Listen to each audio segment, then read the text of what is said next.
into the same folder as you accessed before, so you always have to go back and find the folder. It's annoying. I thought you could just save the thumbnail. It always asks, so I'll have to look into that. But we're here, so I'll have to look into that later. I'm just realizing there's a shoe on my floor in the background. But we're live, so it's too late. A solo shoes. Okay, my background is a mess. I'm not even It's okay. At least it all looks entertaining. At least, like I see a shoe rack in the background, so I'm thinking, oh, okay, shoe rack for shoes. Here you just see a single shoe, and you're like, why the fuck is it there? I don't know. I don't know why it's there, but I'm gonna leave it there. All right. So I'm Aaron, and this is Marcos, and we are doing the Kenobi trailer tonight. Gonna go over that, watch it, analyze it, connect it with the recent history of Revenge of the Sith, and talk predictions and things like that. And also, Marcos has a spoiler thread. Well, not spoiler thread, but like a leaks thread. You said? Yeah, basically, it's basically a fine gentleman on Pure Beskar on Reddit compiled just all of the recent leaks and speculations for the plot, characters, all that stuff for the Kenobi show. Even breaks down into different acts, but just compiled all from all the various sources, put it all together into one big thread for us to basically go through and kind of break down and see what we like and don't like about it. So if you're not into spoilers and all that stuff, once we get to that point, we'll let everybody know, and they can click away or do earmuffs or whatever. But if you're into it, then you're into it, and listen in, and we're talking about it. So some good stuff in here for the most part, some concerning things, but for the most part, it's all interesting. And obviously, there's no guarantee that any of this will be in the show at all. So it's just rumors and So we're gonna do a breakdown, but we're not gonna emotionally break down. Okay? Yeah. We can get through this. All right. Now I've got my fan favorite Mr. Kenobi over here on the wall. It's a Mongo print they did several years ago. Yeah, I'm a big fan. And if I dare say, Ewan McGregor remains one of the few of the cast that's still fuckable to this day. I'd take him to task for sure. He's a good-looking man. He's definitely one of the best things to come out of the prequel trilogies for sure. Yeah. What's something else you see in Ewan McGregor in that you really like? I mean, you're talking about just in general, or are you talking about like doing any other role he's been in? There's one where he like goes to prison. I think it's in like Australia or something, and he's like this like hardened criminal guy. But that one, it's interesting to see him there because he's pretty intense. I mean, he's a fantastic actor. So seeing him do like I've only ever known him from Star Wars when I was a kid. That's all he was Obi-Wan. So I didn't really see. He doesn't really do a lot of kids movies. He does he does his own. He does more adult, very dramatic films. Yeah. So, seeing him in those movies, and I can't think of. I'll have to look him up because I'm gonna sound. First movie I ever saw him in was Train Spotting, where he plays a heroin addict. that is also a very good movie. That was my introduction to the Padawan. He is the original Padawan. He's the first character referred to with that term, that new term. That's true. You know what? I do think of Black Hawk Down because I remember seeing him in Black Hawk Down. Yes. So he was Black Hawk Down. He was the typer. He's the keyboardist. The keyboardist, yeah, because he could type X amount. The Island was good. That was a good one as well. I do remember. Oh, yeah, it was fun. Island. It wasn't like my favorite, but it was like a fun, like actiony kind of, I think the one I'm thinking of when he's in prison is Son of a Gun, 2014. I did not see that one. I'm gonna have to check it out. I think he would play a great character in Lord of the Rings. I don't know if he'd play, but he'd be good. Really? I hear the movie Birds of Prey, the DC movie. I hear that movie sucks, but I hear his role as the villain is really good. Like he does a really good job in the movie. But the movie sucks. That's right. He does play. See, I caught my wife watching that. I didn't actually sit down with her. I was busy that night. And she decided to fire up a girl power movie for herself, and for sure. I guess that was it. I forgot he was in that. Yeah. Well. So, but let's bring up the trailer, watch the trailer, and we're gonna fire that up real quick. See what we hate about it. You know, I'm not expecting to hate anything. Yeah. Let me. I'm boy, gonna. This is. Oh, That was supposed to be all ready, and it wasn't. Shame on me.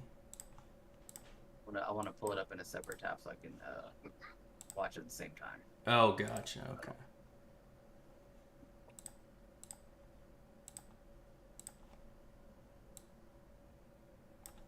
All right, here we go. Hopefully the audio comes through just fine. Yep. All right, let me know you're about to like it. All right, hold up. Are watching it? Yep. The fight is done. We lost. Yeah. Pretty badly, I might say.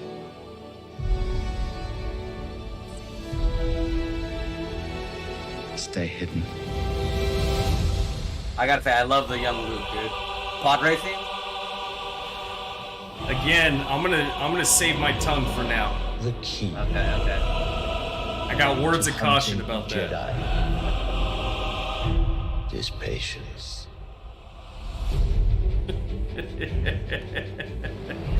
Jedi cannot help what they are. Their compassion leaves a trail. The Jedi Code is like an itch. He cannot help it. Where is he?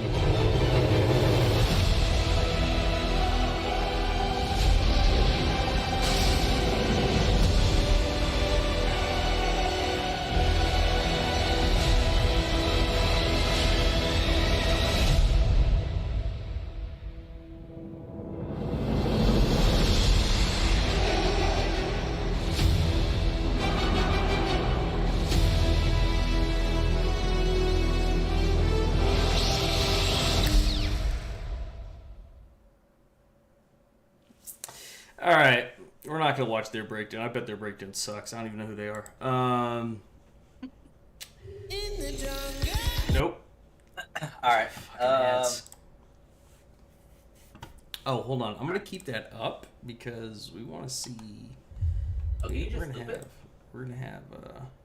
Or maybe just pull it up so we can do stills. You know what I mean? That's why I brought it. Yeah. Yeah. Can you make that bigger? I know you're. That's what she Like said. that. That's as big as it goes with them, unless you want to go away. No, I mean on the on Streamlabs. Like, can you elongate or something to take more of the screen? Yeah. Well, yeah, but it either takes up us or it takes up. Well, actually, what should I say? So I can do that. We have our little watermark at the bottom right. Maybe slide it to the left so the watermark is it. Oh, whoa. What are you talking about? I don't know. Never mind. What are you looking at? What are you even looking at? Well, I'm watching. I have it up on. I have our YouTube up as well. Yeah. So see that. Well, there you go. It's in the bottom right of the screen. It's under me. That's perfect right there. Where we have it now. Yeah, Where we have it now? Because I just moved it to the right. Oh no, we had it to the left. Why are you watching? God, you're behind, man. You're behind the times. All right, here, I'll make it, and then we'll do this. I believe in you. Whatever you're doing. How is that? Fantastic. Okay. All right. So details. Details can be important. Now, the one glaring detail I really have to talk about, just real quick. Hit it. Is this fucking idiot? I already know you're gonna bring up. Now, I'm not gonna get in. But here's the thing. I'm not gonna get into like, oh, this is the end of the franchise, or like if you're on the subreddit Saltier Than Crate, which is all about hating on the Disney controlled portion of Star Wars. Like, I'm not gonna get super. I just think he looks fucking dumb, and he does not look threatening at all. He does not menace me in the slightest. You know who did scare the fuck out of me though? He looks goofy. He does. Yeah. And the other Utapau, I think he's supposed to be the Inquisitor guy from Rebels, right? He's the Grand Inquisitor. Yeah. Okay. He's all like right. he's he like looks like a douchebag. Second hand to Vader. Report straight to Vader. This is a Sonic the Hedgehog situation. Dude, it is. It very much is. They're gonna have to like CGI They're getting a lot of hate. Well, if if you pull up a picture of the Grand Inquisitor from Rebels. Yeah, well, see, here's the unfortunate don't- thing. They look alike because the Grand Inquisitor from Rebels is some shitty looking CGI bullshit. All right, that some asshole did in Blender over like 30 minutes and then got approved. All right, like, so I'm not surprised. People are saying they look nothing alike. They look everything alike, minus like the teeth thing. I think his eyes are different. They're not colored. Yeah. You know, and then also what kills it for me, honestly, is just his head shape. Like they should have CGI'd his head shape a little bit more. I mean, or gave him like a prosthetic. I'm gonna pull up. The dude's just looks like he has a big circle head. You know, like he just looks like a bobblehead, and he's got earmuffs. Okay, I'm gonna show someone truly fucking terrifying. All right. Malgus. And then he looks like a knockoff Malgus. Who's this guy? What's the Grand Inquisitor's name? The Grand Inquisitor. That's his name. That's his name. His name is the Grand Inquisitor. Sorry, I could not finish. I could not finish Rebels. I actually don't know if he has a. I've always known him as a Grand Inquisitor, so I'm actually not sure if he has it. He's got. Okay, so I got pictures from this asshole. I'm sure he has a name. Well, he should change it. I guess. Yeah, it should be the minor Inquisitor. The minor, yeah, right? Like, come on. I will say though, side note, I wasn't sure how if they were even gonna do the spinning sabers. Mm-hmm. Or if they did them, how I was gonna like them. I will say they look cool in that shot. Yeah, I mean, yeah. You watched Rebels a little bit, right? Yeah. I saw like the first couple seasons, a little bit on and off. Do you think that we're gonna see some Inquisitors flying around in live action with the little helicopter blades? They fly with those. Fuck, man. I hope not, because that's dumb as fuck. See, you remember that when they're flying around? They're like... Yeah, I remember that. They literally fly away from fights. God damn it. Look at this. Look at this fool. Look at this fool. So this is the Grand Inquisitor from the Rebels show. Dude, he looks way better in there, though. He looks a little bit more menacing. Hey, he looks like a retarded CGI guy with a... He looks like a fucking conehead. You know, from that Dan Aykroyd movie? Yeah. Alright, Yeah. Now this dude looks fucking intimidating. Alright, show it to me. Who is it? This dude is Powin. Alright? He was the city leader from episode 3, you know? This dude is scary as fuck. Yeah, he definitely has more lines, and he's wrinkly. It's the lines, they go all the way out. He's like... got these dark, menacing circles. See, this is a problem. If you compare, there's another CGI show that my kids watch. It's the Dragon, it's the How to Train Your Dragon show. I can't remember what it's called. Oh, They've seen like every season like a million times, and then they watch the movies. All right, if you watch the movies, this is some high fidelity, detailed, amazing CGI. You watch this stupid TV show they crank out every 3 months, No, just like with Rebels, just like with Clone Wars. It's just CGI garbage. So I mean, that's why I'm not impressed. This is fine, man. That guy is practical. He's practical effects. He the other is. guy. So go back to the one from Kenobi. Let me see. Oh no, that's our thing. No, not that guy. No. I gotta hide this. That's all. Here we go. This douchebag.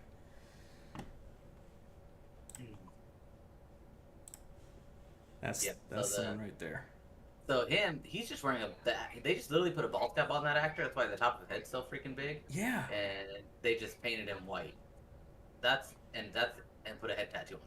Yeah. That's basically all they did. Like, it's practical, yeah, but this is like a bad cosplay. Like, this is something. No, no, for sure. I agree. Someone with an extra 10 to 12 hours of time on their hands, they went to Comic-Con. Now I'm gonna qualify my criticisms by also saying that I can think of several reasons why they might have gone this way. One, like maybe the CGI was too cost prohibitive or something. I don't know, but maybe he's a prominent enough character that, you know, the practical effects or the practical costuming wasn't working out as effectively, etc. I don't know. Maybe, right? Yeah. Like the thing about the Powin in episode 3 is he's only in for like 30 seconds. Yeah, I don't know. I'm not an industry expert. Yeah, I think to your point, like, that's true. He's definitely gonna have a prominent role, and I imagine that he's gonna be fighting, which is gonna be very acrobatic and intensive.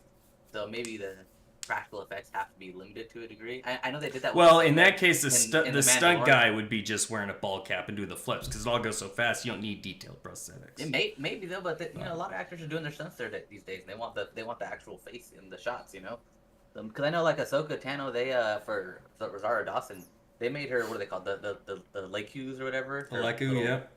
Her little. I think Leku is singular and plural. Oh really? The more you know. Yeah, exactly. That's some old EU knowledge, I think. But maybe I'm wrong. They made them shorter in live action than they are in animation. But the reason was because when she's doing all her lightsaber fighting, they're just in the way and they're super heavy.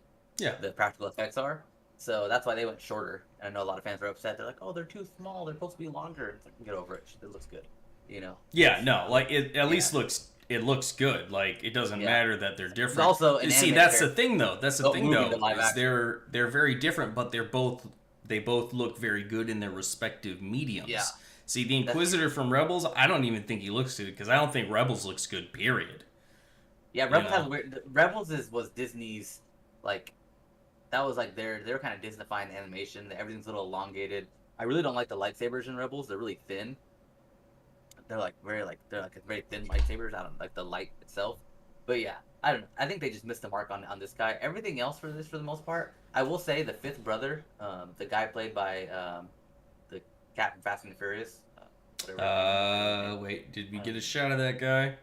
Yeah, we do. He's walking with stormtroopers behind him. Yeah, that's the guy I was thinking of. Where was that? There we go. This baloney pony. I just gotta mention the whole alien thing. Not a whole lot of aliens in the background, but I've noticed they keep pushing aliens in the foreground as like, in the Empire. The thing, like I think so. Which is just kind of weird for me because I grew up with an Empire that's like pro-human and well, that's the point, right? Is they're fucking racists. They're not just like terrible people; they're also racists. On top of that, I think with this, so one movie, like a movie hack or filmmaking hack that they use is whenever it's non-human characters, the violence can be stepped up a notch without adjusting the rating too much. So, like in theory, they can kill people off and get more violent against them because it's not actual humans. That's why, like a lot of times, like alien movies that are super, they have. Yo, I'm not gonna lie. That says more about like white supremacy than the Empire does in Star Wars. As long as they're subhuman, you can hack and slash them all day at a PG rating. Yeah. Oh my god. Okay. I mean, I kind of get the reasoning. But there. also, all of the Inquisitors, a lot of them are aliens. They're not. There's like, I mean, the second sister from Fallen Order, she's obviously a human. Reva, I think she's supposed to be the third sister or something like that. We'll have to look at that Reddit post. But dude, they were so well designed. God damn. But the Inquisitors are cool. I mean, the Inquisitors, though, if you think about them, they were designed basically, or they're invented by Dave Filoni when he was doing Rebels because they needed dark side users that weren't Vader to fight in the show. Dave Filoni rips Inquisitors directly from like characters like the Hand of the Emperor and stuff like that. Right. Yeah, I'm saying, but they basically made new ones. I guess, okay, all right. So they're his design, they're his vision specifically. Yeah, because fair enough.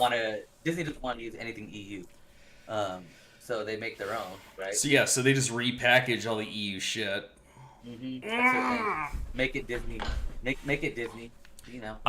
Ratings is something I gotta address because one thing that was recently talked about was this idea that the original script to Kenobi was too dark.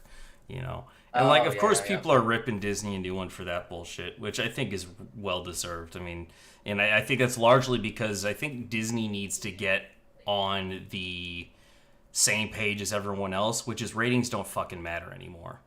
And they haven't for a long time. If it's good, people are going to watch it. 13-year-olds buy GTA now, all right? They have been for years. Okay? It's kind of like hiding the condoms because they want to deny that we're all having sex. You know what I mean? we're all swearing up a storm, but they want to keep the language clean. It's like, what, you really think families aren't gonna, like, they're like, what, 80% of the film market or something insane, and we're not gonna consume the media because they start popping out PG-13s like crazy? No. If we're being honest, too, the majority of the viewers that are gonna watch Kenobi are like 25 to like 45. Like, it's gonna be people my kids are gonna be watching it. Well, I know, but I'm saying, like, your kids are gonna be watching it because you're watching it. Because you're. So yeah, it's like, fair enough. Like the big fan base, like, they're gonna be watching it. Like, yeah, kids are gonna watch it, but it's gonna be because adults or like, their parents are gonna watch it. You know what I mean? Yeah.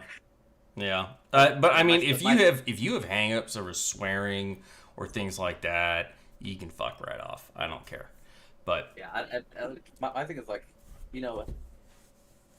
like it's. I'm all about it. Like, I don't really care. I think the darker tone. I hope that now. I will say, it's like they're trying to slap a happy face on like World War II.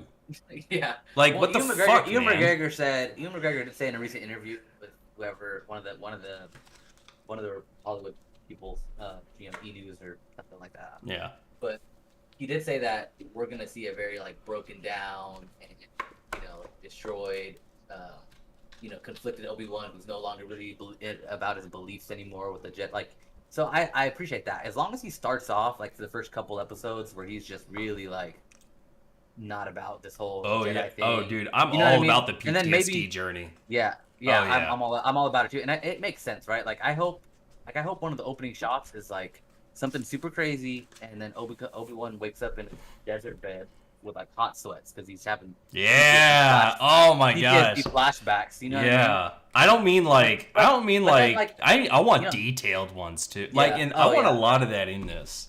I would love that. I would truly love to see Obi-Wan having a dream of him watching Anakin dice up younglings on like camera footage or something. Fuck yeah. You know what I mean?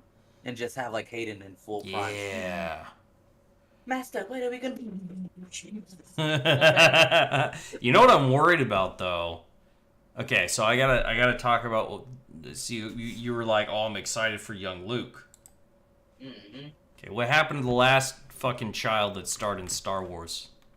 Okay, the kid's name was Jake Lloyd.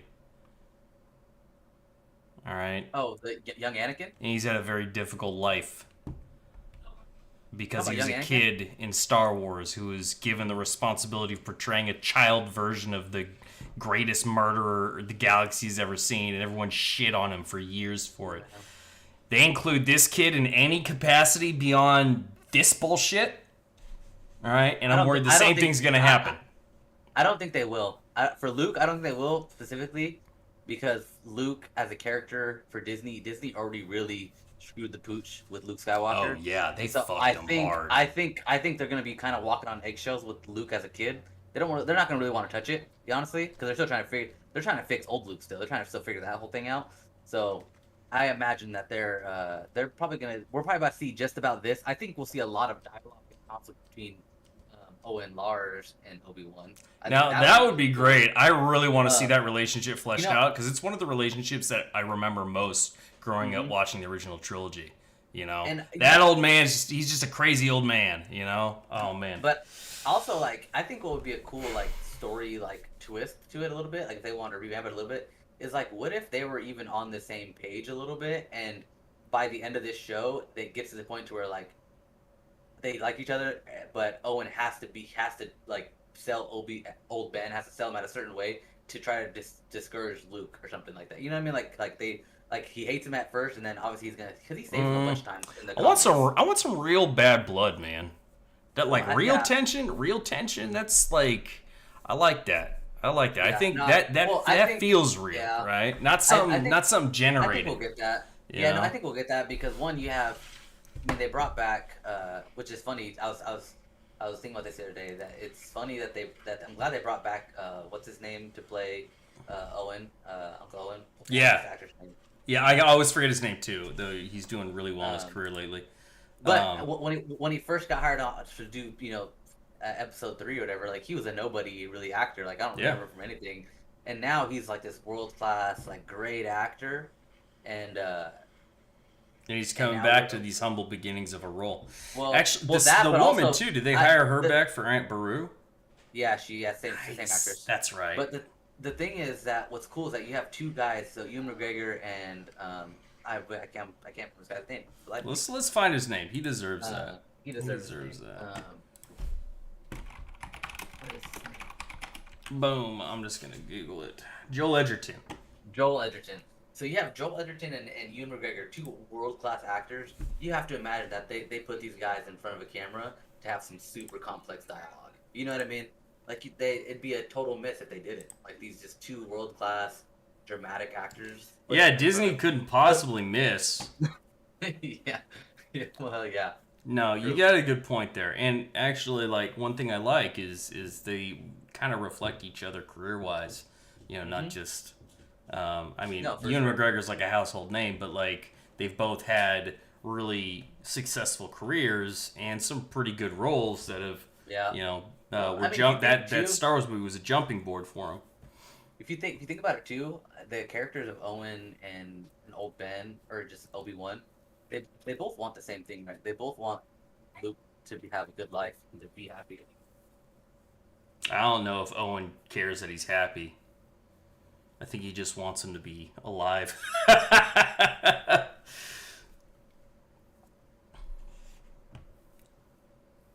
Kid bringing you liquor? His son's a heavy drinker, people. Yeah, my youngest bet my oldest Darth Maul lightsaber. Oh. Be a project for me. I don't know how he did that. Just take the screws out. Don't try to bend it back. now it's Count Dooku's. Yeah, right. You know, but yeah, so I mean, I do think that, like, you know, at the end of the day, like, I think you know, Uncle Owen does want Luke to. He wants him to live like a non destroyed life from a psychopath father, right? But yeah, Obi-Wan wants him to do the same thing, but Obi-Wan wants to make him a Jedi, and you know, and have him be the New Hope, which I think is like they're both. I think their hearts are in the right place, but obviously Obi-Wan can do more than Owen can, and I'd love to see scenes where like Owen is like really like talking mad shit about Obi-Wan or something, and then Obi-Wan comes in and saves him, and he like has to like thank him. You know what I mean? I get Obi-Wan saves his life. It's like here, you're welcome. Well, Owen has always been one of those characters that I've remembered, and there's this in the VHS releases in the 90s. No, not in the 90s. Sorry, just before. See, one of the editions after Episode 1, I believe. No, it was Episode 1, I think. They're talking to Joel Edgerton, and I can't remember her name. I want to remember though. Her, I haven't really seen anywhere else. Let's see, it's Bonnie Piesse, I think. Mm-hmm. Yeah. She's her and Joel Edgerton are in little interviews in the VHS preceding the films, and they talk about what an honor it is to play these like iconic characters. And when I was younger, I'd always had a sense of interest in especially Owen Lars, just because of the dialogue that he has with Luke about Obi-Wan and his father and stuff like that, and then he disappears so quickly, you know. It's easy to kind of write those characters off when I was a kid and think, well, come on, you guys are only playing Uncle Owen and Aunt Beru. You get aced in the first 5 seconds, you know, like that kind of deal. But looking back, Owen Lars is one of those characters that always kind of like stuck in my mind, because you get 5 minutes with him, and as you mature, you realize that he has some pretty profound connections to Luke's past, you know, which are especially fleshed out once they really establish, he's met Obi-Wan Kenobi, he's met Anakin Skywalker, you know, the now Darth Vader. Imagine having met a young Hitler, you know. Well, actually, he's in Episode 2, right? Because Anakin goes back there to find his mom, so he does interact with Hayden. I forgot about that. Yep. Yeah, so he does have a somewhat of a relationship with Hayden, or with Anakin, which is true. It's cool to think back. If you think back to that moment of those scenes when he's like, you know, building C-3PO or whatever, and then now looking back when he has taking care of his son, he's like, oh, that dude's a straight psychopath. You know, he's gonna take care of his son. who with his girlfriend or whatever. Mm-hmm. So, to be humble moisture farmer.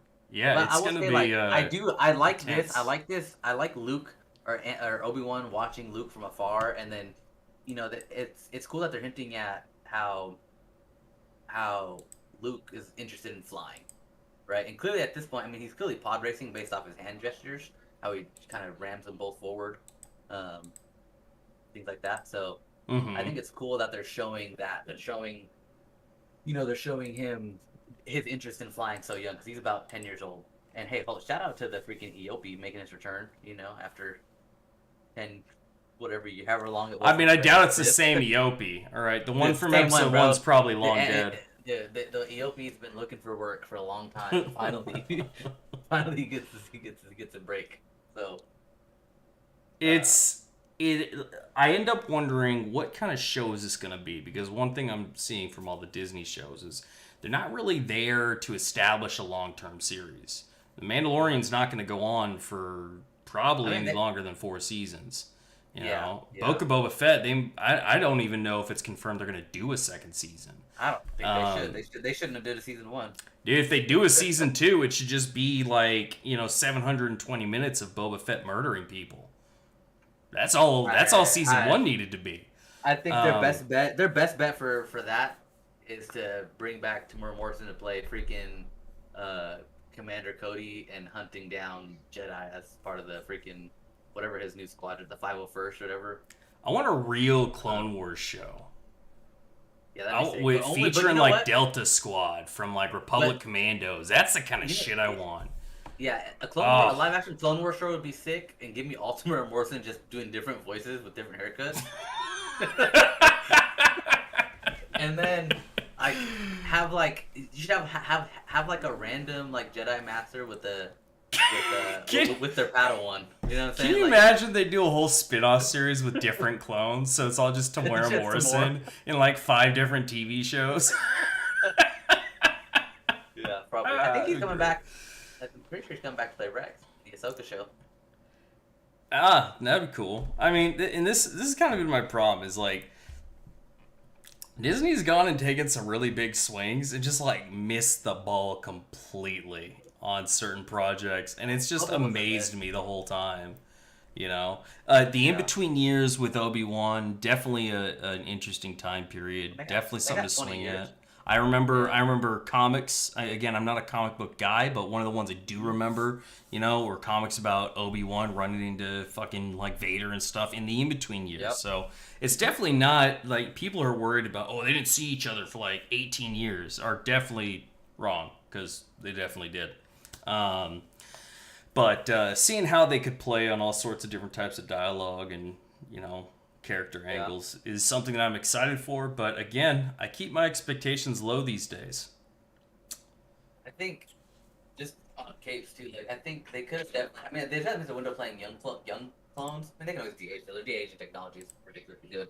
But they could. I mean, old man Rex, he's pretty old, and by the time Ahsoka show comes around and in Rebels, he's got a full white beard. He's an old man. So I think and I don't know if they ever explain this, but I think that's just a function of the aging, the aging. Well, they have bred with But I think they're rapid aging up to a point, and then I think it stops. They don't just keep aging really fast. I think that they're rapidly aged for their first. So part of their life. in all the Karen Traviss books, she wrote all the clone books. Their aging process is their lifespan is 25 years. Oh, really? Yeah, and one of the whole foci of that book series is once they figure that out, is they're trying to figure out a way to reverse it, and then disappear so they can just live their lives, right? Maybe that when they take out the inhibitor chips, they don't age. There were no inhibitor chips. That's fake news. Well, that's in the Clone Wars. So Dave Filoni sucks. So dumb. How are you gonna cheapen the geopolitical circumstances? That's George. That's George too. Okay, George made a few mistakes. He's not infallible. Okay. Yeah. Well, I'm saying And in his Filoni was the head showrunner, but George produced that show. and signed off on. He's the one that told. Inhibitor chips don't show up until after the show's brought back by Disney. No, inhibitor chips are fucking after it was taking control of by Disney. I don't know. I'm not going to blame anyone specifically for that shit. If he's the one writing, come on. The executive producer, whatever. Yeah. Filoni was a producer for like most of the series, wasn't he? He starts producing for the thing after like season 1 or something like that. Yeah. George hires him to take over the show. Basically. Yeah, it's his fucking fault. Yeah, George was the one that told him to bring Maul back and to figure out how to do it. He's like, hey, bring Darth Maul back. We got to bring him back. Yeah, that was kind of dumb too. I don't mind that. I think Maul is, especially his comic runs, like Maul is one of the coolest characters in Star Wars. I mean, I did like that when they brought him back in Clone Wars, they give him a pretty interesting angle, and I like that. Oh yeah, and he's not like this super. He hates the Empire. He's no longer a Sith Lord. Yeah. He's just a dark side user who just wants to regain power. And then he takes over the Crimson Dawn and the Mandalorian for a little bit, dude. Like he's got robot legs, and he's a spider for a little bit for a second there. Yeah, the spider thing was weird. Living in like sewers. I got used to it, and he's all like crazy, you know. I'm like, why would you be crazy? You got cut in half and kicked down a fucking hole. I'd be crazy too, you know. Now you're a half spider. Yeah. I don't know how the fuck he survived that. I don't remember if they ever explained the it. The dark side, dude. Oh yeah, the dark side. His hatred kept him alive. His hatred kept him alive. That's so stupid. Come on, man. It's a MacGuffin. All right, what else about the trailer? What else is catching your eye? What's throwing you off? I wonder what this environment is. It looks oceanic, so I'm wondering if it's. Which one? So I'm this one in this shot right here. So I'm wondering. You play Fallen Order, right? You play Fallen Order? Yeah, I beat Fallen Order. Yeah, that's the Inquisitorius castle on one of the moons of Mustafar. That's the home base for the Inquisitors. That's where they take all the Jedi back to torture them and retrain them and whatever. At the end of Fallen Order, where you fight last hub of the game. Mm-hmm. Then you have to swim. You swim underwater. You don't see. You don't spend a whole lot of time. But there. Okay. That's the Inquisitor's home base on. I can't remember the planet. That's right. Okay. I can't remember the name either. It's on a moon of Mustafar. Yeah. So okay. You're bringing it back for me. Man, I sound like I'm so out of touch. I swear to God, I beat Fallen Order twice. It came out like 3 years ago at this point. Okay. All right. Well, I mean, so they're maintaining some continuity there. I wonder about places like this. I really miss seeing filled out environments. I really do. Yeah. Too much of Star Wars has become, this is the water world, so we only have to produce the building. This is the desert world, so we only have to produce the parking lot. This is cool though. Like, you know, it's got all the Arabesh, like neon signs everywhere. Yeah. And yeah, I will say shot of it. Yeah, so they did do an article with Vanity Fair, I think, and the showrunner said that Deborah Chow, the director, she said that this planet is like based off like Hong Kong, like the Hong Kong, like dope. High, like very polluted, dig it. like super industrial, like, you know, kind of like futuristic. Hong Kong's a great inspiration for cities like that. One of my favorite interpretations or representations was in Deus Ex. They have this two-tiered city basically. There's like the main level of Hong Kong, and then they built an entire city over it. So you got this really cool environment to play around in. I'm wondering who this chick is. It's skipping around way too much. Her? Yeah. Yeah, she's an Imperial officer. She's just one of those. Obviously. I mean, I know, but I think she's. I'm wondering if she's going to take any sort of role. Yeah, maybe she's just like a filler character. You know? I think she's an Imperial officer that like works with the Inquisitors in some capacity. So a minor supporting character on the evil side. She's like I like Tentacle Chick here. She's that's an Inquisitor I don't know. I don't know. She's like a new Inquisitor there. The thing, I mean, I guess what Dave Filoni did that's pretty smart, that left the door open. There's like 11 or 13 Inquisitors, and we only see like 3 to 5 of them in the animated show. Yeah. We don't see the rest of them. So, you know, they sprinkle them out. Yeah. You can make them. You can make some up. Yep. That is pretty smart. I'll give him that. Yeah. One thing about that, and we'll talk about it later in the leak, but the main Inquisitor, like outside of the Grand Inquisitor, the other main Inquisitor chick. I would say I love this scene right here where Obi-Wan's kind of walking with his I will say the Jedi robe hood looks a little bit, looks a little too Jedi to be hiding in the plain sight, but A brown robe. I mean, the Jedi robe, dude. That's a fine. Like everyone's wearing. Yeah. Look at all these people. Yeah, They're wearing some variation of that. yeah, that's fair. I'm not gonna nitpick that far. Yeah, I do like that he's kind of like he's around. You know what I mean? And Yeah. this scene is Keeping very his finger on reminiscent the of pulse. Yeah, that's very. He's clearly off Tatooine too, but it's very reminiscent of the Jedi Fallen Order when you're in the very beginning when they freaking line everybody up. And the Yeah. visitors are trying to talk to him. It's like the same exact, setup, which is cool.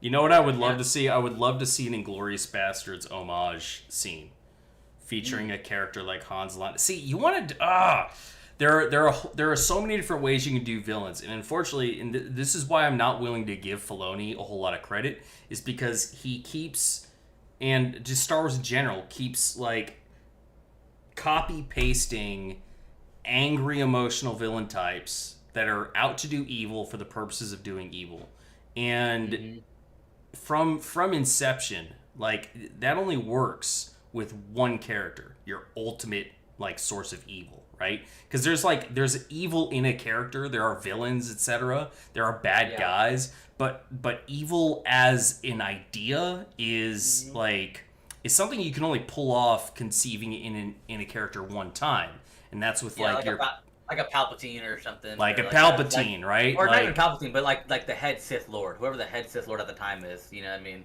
Or the like any source of like horror films do this a lot, right? It's like we're looking into the depths of hell, that kind of deal, right? Like Palpatine resembles that. Now the difference between that concept of evil and then evil in like a villain is that one of them has motivations and the other one doesn't. And evil just as a concept is just evil to be evil, right? It's like asking why do people do do bad things, right? It's like, well, that's because evil is just something that exists in the world, right? But individuals, right? Once you narrow it down to the idea of an individual, and this is one reason why the Emperor doesn't get a whole lot of like fleshing out, is because he's supposed to just represent like temptation, pure unadulterated power, evil itself, just malice, right? You can't just copy paste that and then just force feed it into every bad guy you want to have the franchise. And unfortunately, that's what we get out of most of our villains in Star Wars, especially post Disney. And I mean, shoot, I remember when Jason Solo, Han Solo's son, turns to the dark side because he's seeing the Galactic Alliance, which is what the rebellion eventually turns into, turn into something that he sees in like the shadow of the Empire and stuff like that, So, I'm not excited by most of the villains because the coolest thing about them until you meet Dingus here, right, is usually, how they look. And this guy not only doesn't look threatening, but I doubt he has a good reason for being bad. He's just bad because Filoni needed a fucking bad guy. Yeah, well, and that's disappointing. Even Vader has motivations. Yeah. Well, I think that. So one thing that I think will save this whole situation here is one, we know this guy doesn't die because in Rebels, young Kanan Jarrus kills him. So. Not young Kanan Jarrus, but just Kanan Jarrus kills him. So he has to live. So I don't imagine he's gonna have a huge story arc in this show because he can't. Obi-Wan would wipe the floor with this guy, just hands down. Obi-Wan just leaps and bounds. What about depressed PTSD-ridden Obi-Wan? Yeah, who had to make his new lightsaber out of trash can components. He has 3 lightsabers at this point. Oh yeah, he has his, right. Anakin's, and Qui-Gon's. That's right. He's got plenty of lightsabers. That's plenty. Just tape them together and make one big lightsaber. A triple one, just hold it like this. Yeah. I've seen more ridiculous designs. Yeah, that's true. Especially from the Old Republic.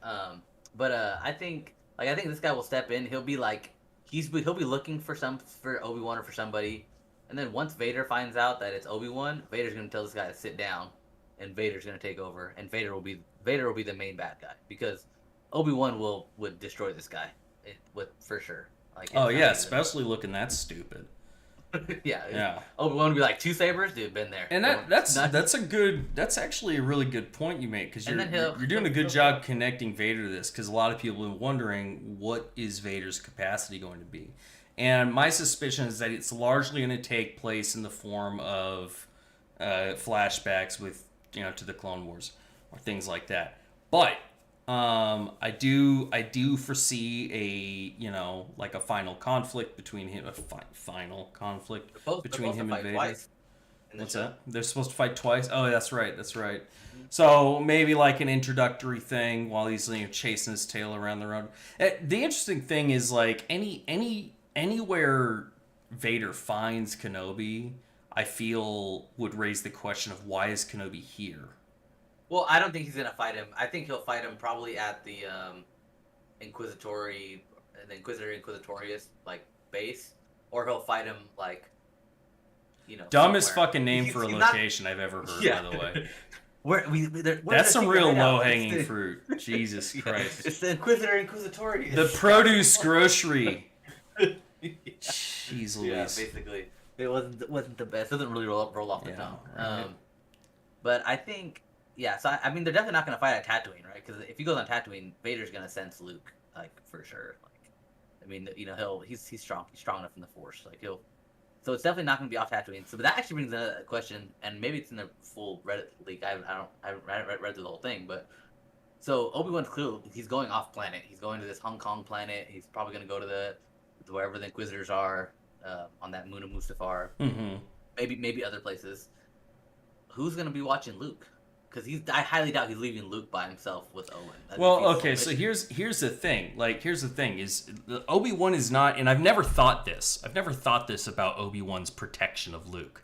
The idea that he's there to act as a shield that's like constantly in between him and danger, right? Just as a physical presence. Man, what I think that's what happens in the comics. He literally fights Jabba the Hutt's thugs in the comics because they're doing shakedowns on all the moisture farmers. Yeah, that was kind of stupid, but because there's no nuance in it, right? Like it's just the story telling you this guy's a good guy and these guys are bad guys. It's like, well, we already fucking know that because those guys look like assholes. But no, like what I'm expecting them to do then is for Obi-Wan to be more like a less like a missile defense system and more like an Air Force in general, where he's like going out and seeking threats, and trying to find out what might be coming down the pipe, not just standing there waiting for something to show up so he can take it out, Yeah. And so that's where I think we get this adventure, and he's like learning about the Inquisitors, and he's going out and he's investigating. I hope there's a bit of like a detective angle to it, that kind of deal, because Obi-Wan is, he's that type of character, He's a smart guy. He thinks, he had to learn how to think, ahead. And... I think he's definitely gonna have some type of interest that's gonna. Because I think what I'm hoping for is we're gonna see him, and he's gonna be just super like like in the shot at 50 seconds or 51 seconds when he's on the little freight train in Tatooine, going to work or whatever he's going doing. To work. Yeah, he's definitely going to work. He's just commuting. He looks like a man going to work. Jesus Christ. He's just look at all these depressed people. Dude, I love that shot, by the way. Just people just blend. He's just blending in, and he's just going to work, dude. He's just going to do whatever he's doing. And to anyone complaining there aren't enough aliens, look at Pigman right there, okay? Right, dead center. Yeah. Anyways, I think I think starting off episode 1 and 2, he's gonna be like not to say not motivated, but he's just still figuring it out. He's probably thinking back to all the times when Anakin was showing signs of being a psychopath and he didn't do anything about it. You know what I mean? And just all that stuff. And then there's gonna be something that has to motivate him to kick back into gear. You know what I mean? Now what that is, I don't know. I'm not sure. I hope it's a little more nuanced than that, right? Like trauma isn't just something that you just you deal with and then you just get over and then move on from, right? It's something that Qui-Gon's definitely gonna be a plot line. I think Qui-Gon will come back as a either a voice or a Force ghost. They could retcon that. I would love to hear some some words of wisdom from old Liam Neeson now and again. That would be nice. I think he'll be a Force ghost, dude. I think he's coming back. I think they're gonna retcon that fact that because he couldn't manifest himself until right before A New Hope, I think, in the books. So. Oh, are those books canon now? No, they're not. They don't got to retcon it at all. Yeah, so that's true. Actually, it might be in the movie, but the movie book. You know how they did the movie books, Maybe in that. I have to look, but yeah. Either way, I think seeing Liam Neeson come back as Qui-Gon as a Force ghost, like having a deep, like philosophical discussion about Anakin would be pretty sick. So, ooh, yeah. And he loved playing Qui-Gon. Walk him through the trauma. Walk him through the trauma. I like that. From his old wise Jedi master. Yeah. Who was the only. He was never part of the council. He was always kind of like the black sheep of the Jedi masters. Super wise, kind of ahead of his time. You know what I mean? Oh yeah, dude. Qui-Gon is the shit, man. He's the antithesis to Count Dooku there. That's the whole point. Well, Count Dooku was his old master.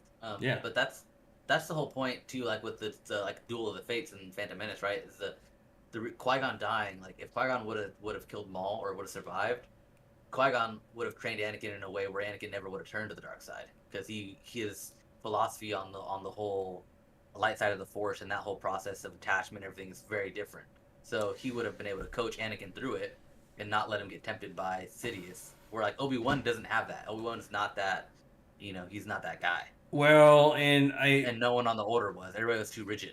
Well, and that's kind of, I think, where the point, like, what the point of the whole story for Anakin is because my interpretation of it has always been that Anakin is able to destroy the Sith by joining Sidious and then redeeming himself in the end and killing him, But to get to that point, they got to go through the whole purge, Yeah.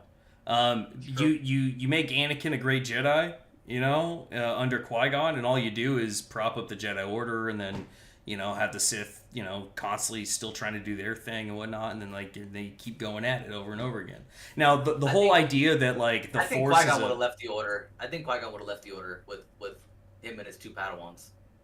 So he's the only Jedi Master to try to take on two Padawans, too. You know what? That's an interesting, like, alt history take. Like, I would like to see, rather than... honestly, like we see this in politics sometimes, where like you see a handful of parties swing back and forth, and then as things just progress, you'll see elements of either one or both parties formulate outside the system, to create a third force there, and like and there is the concept of the gray Jedi under. Which has always been more just like a categorization of personality types found in characters than like it ever really was established. But that'd be an interesting thread. Ahsoka falls kind of in that category. Yeah, exactly. You'd put her in there, and a lot of other follow the Jedi code, but she's still a light side user. Yeah, she's a template of the dark side. Yeah, there's a lot that could be done there. All right, what else? What else about the trailer before we? Honestly, that's all that stuck out to me. I do worry about, maybe worry is the wrong word, but like I don't want to see too much of the same aesthetic design being utilized across all these shows. Yeah, I'm a little happier to see that going on here. I think that's what really killed Boba Fett too, right? The dude's on one town in Tatooine. Tatooine sucks. That's fun, dude. You tell me a great story with a lot of fucking killing. I don't give a shit where it takes place. I think.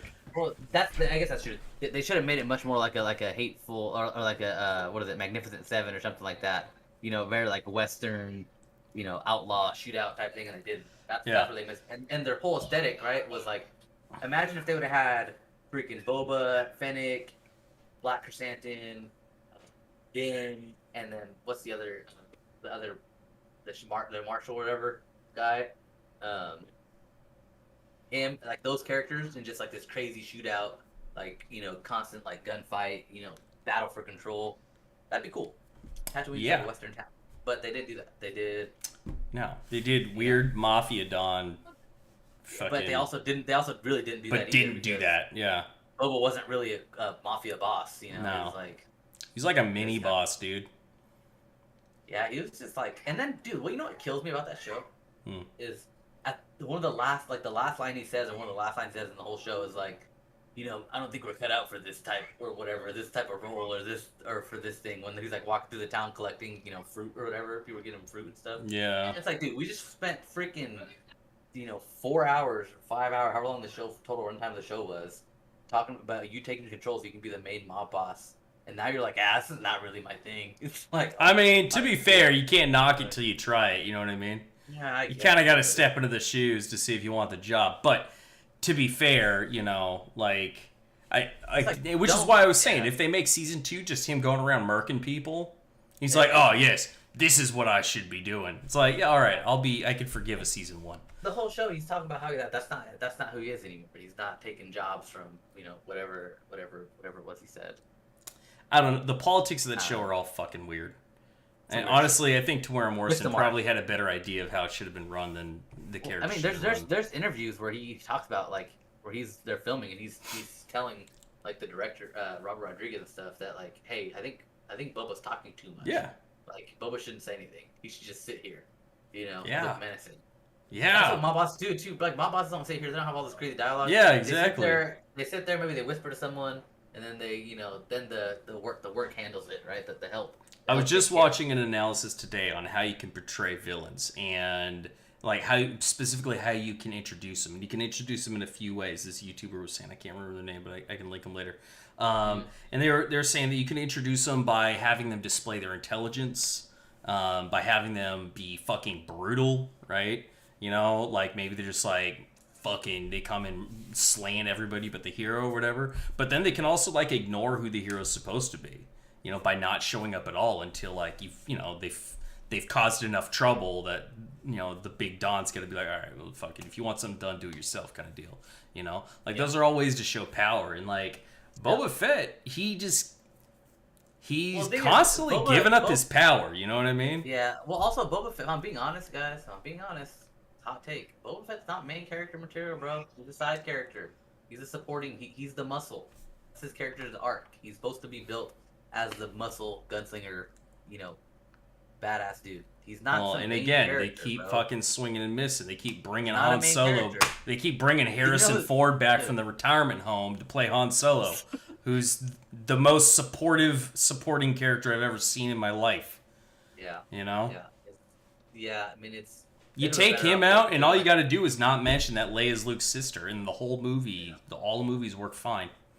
You know. That's true. But what about you, man? What do you find in most in this trailer that you're excited for? Like, if you got a single still that you like the most. Single still, okay. I think got some pretty sick scenes in here. Honestly, probably the best still for me, and it's probably the least impressive still, is literally when you see the inside. It's just Obi-Wan inside his little cave in the dark. Like, bro has no furniture. He's got like, I imagine that's probably the scene where he's like very first you know, showing up to his new cave home or something. I have to replay it so I can find the exact. Yeah, I'm trying to find it. There's the shot in the beginning of him sitting outside. Yeah, no, there's one where they show the inside. Or actually, you know what? I don't remember. It might not be that. It might not be in the trailer. It might be in the photos they released for Vanity Fair. Okay. Okay. Let me see. I'll find it. For me, it's this one right here where you see his face for the first time. You know, it just brings back every scene across the 3 prequel movies. You know, I will say I actually really like the couple of seconds when he's on the freighter, when he's going to work or whatever. Like, I think that encompasses Kenobi during that time. It's like, he's just a regular dude blending in, and he's just depressed. And I like what they're talking about. Like, the themes here that they're talking about. Jedi can't help what they are. Like, almost as if, like, being a good person is a compulsive act. You know? Yeah. Because, of course, Jedi are equated with good. That's the best part about that Grand Inquisitor is his dialogue over the trailer. Yeah. Like, that's a very like menacing and bad guy dialogue, I would say. It's intelligent. It's intelligent dialogue. I like it. It's a very. What I will say though, it's a very like that's like a dialogue I would expect Thrawn. Like, that's a very Thrawn-esque dialogue. You know, Thrawn would be someone to. They got to be careful. They got to be careful because I want my characters to be individuals, not just. I do like Thrawn. Fucking copy paste it. I mean, dude, I like the 20 seconds where he's just sitting outside his cave. I do like that shot a lot. Like, bro, look how depressing that home would be. He's not even in like a moisture farm, like Tatooine type home. He's literally in a cave. Like, like a genuine freaking animal. You got a You know what I fucking mean? you got a fucking problem with caves, bro? No, it's legit though. It's like it just shows where he's at. Like he's All your ancestors lived in caves. yeah, fair enough. I'm just... Touche. But yeah, I think that's pretty exciting. Yeah. But yeah, should we start going through this Reddit leak? Yeah, let's do it. All right, everybody, all 3 people. There ain't nobody watching. Don't worry about it. Yeah, true.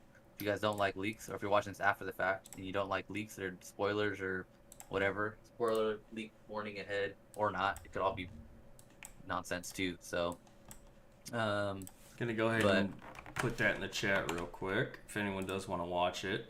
And this is where it's gonna be. Yep. Follow along. Oh my god, I wasn't even looking at chat. I knew Cape Corona would be dropping by, so I'm glad that he's been watching. Yeah. Completely freaking missed what he was talking about though.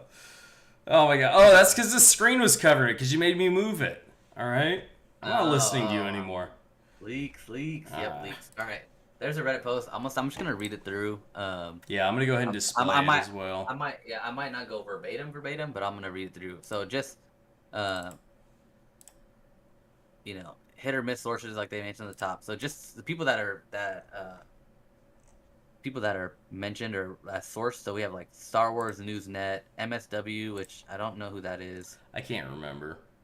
Bespin Bulletin, and then Mike Zero, Doomcock, #show, Inside the Magic, Nick Santos, and then some 4chan stuff too. So, it's kind of just a compilation of all the recent leaks and stuff that came out. So let's just go over the characters. Okay, so the cast of the show. We've got Leia, Bail Organa. Dude, who they got to hire Teen Leia?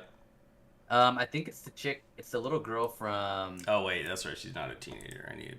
Yeah, she's like 10. It's the little girl. It's the little girl from We Could Be Heroes on Netflix. What the fuck is that? I don't know. It's move my kids watch. She seems like it's a kid actress. So yeah, okay, all right. Fun. She'll be fun.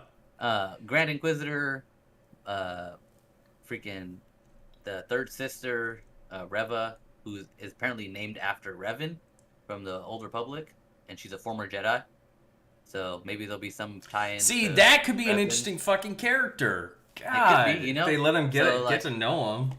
So if they do Reva and she turns out to be like some weird descendant of Revan, that'd be sick. I'd be down with that. Give me some. Why does she need to be a descendant of Revan? Why would that be cool? What's so cool about being related to somebody? Well, because then that means maybe we'll get some Revan stuff in the future, or just I guess having her named after Revan is enough. Yeah, that's like Revan canon. Yeah, because I guess to this point Revan technically isn't canon because he's EU. Yep. So then we have the fifth brother, played by Sue Kang from Fast and Furious. We have Kumail Nanjiani, who plays a contact of Bail Organa that helps Kenobi. Qui-Gon Jinn's supposed to be in the show. R2-D2 and C-3PO, which that's interesting. Oh, I guess R2-D2 and C-3PO are with Bail. That's right. They're with the Organas. Agent Callus. Oh, that'd be interesting. He's from Rebels. I don't know if he's gonna be in the show. That's see that blonde Imperial dude? Yeah, he's the ISP. He's always mad because he can never win the day. He can never. He's always trying to prove himself. You know, he's gonna be in the Imperial, always trying to he's not an Inquisitor or Force user, but he wants to be. He wants to move up. You know what I mean? We have Nari, a young Jedi straggler who's looking for Kenobi. Okay, that's telling. Yeah. That's really telling. One, who the fuck are you to know Kenobi? You know what I mean? He's like Jedi royalty as far as I'm concerned. Yeah, they have to be a Padawan. I'm sure it'll go into the plot leak. This is just going over characters. Tom O'Connell, who plays the fleshed out, colored, black tattoo face, the Brak in the Spice Den, plus a Jedi. The Jedi is not as a Brak. That's what's initially reported. So, and a Zabrak is that's the same race as Maul. Yep. Yeah. So there'll be some type of Zabrak in there. There are two kinds of Zabrak, and the red ones and the green ones? Maul, I think, I can't remember what kind of he was. There are Iridonian Zabraks, but I don't think he was one of them. So this guy might be. Yeah, and then and then they have there are new and unknown Jedi in the series, so multiple. Yep. Probably in flashback or something, I imagine. Commander Cody, played by Tamara Morrison. Not just there in flashbacks, apparently. Yeah, which would be cool. And then Indara Varma. I think that's the Imperial officer we saw. Mm-hmm. So, and then according to MSW, which I don't know who that is again, Commander Cody, Palpatine, Jar Jar, and Quinlan Voss are not in Kenobi. Yeah, so the Commander Cody he's kind of contradicting some of the other stuff that other people have leaked. Yeah. So as I said, this is not foolproof. Okay, this is just whatever. This is just a compilation of what's out there so far. Casting calls, we can skip over that. That's basically already covered. Whatever that is. All right, the plot. So Kenobi's life post Return of the Jedi. He doesn't just become the guy we know from A New Hope. Well, no shit. Yep. So, let's see, they're filming Kenobi in all kinds of cave-based sets, and he appears to have to hunt for food and sleep on a cave floor. The cave paints a picture of a man struggling with his PTSD and the harsh life of the desert. Which, side note, that is written somewhere in canon lore that Tatooine is very harsh on the body, and that's why Kenobi's aged so much by the time of A New Hope, is the twin suns and the desert sands beating on his body, allegedly. I mean, they didn't need that. I mean, it's 20 years from. Yeah, I mean, 30 full-fleshed years since since Empire or fucking Episode 1. And he's what, about 18, 20, at the time? Yeah, he's like early 20s, yeah. Come on, he's a 50-year-old man. Yeah, true.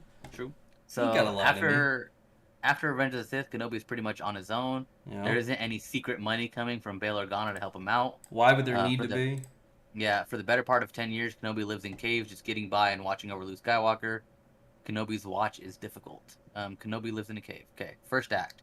So, which they say should wrap up in the first episodes. The first episodes are about Luke Skywalker and Leia Organa and the Inquisitors. So that makes me nervous. Establishing the kids, key people, and then I guess fleshing out the Inquisitors. Because for people that don't watch the cartoons, which is probably a lot of people, especially Rebels. Rebels isn't as popular as Clone Wars. So people that didn't watch Rebels aren't going to know who the Inquisitors are.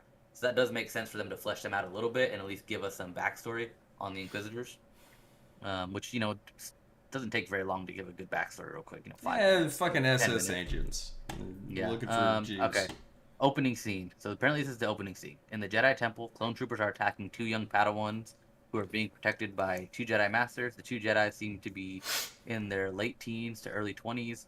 The two Padawan look on as their masters are killed. The Masters die to allow their students to live, and the pair escape the massacre as they fight their way out of the temple to freedom.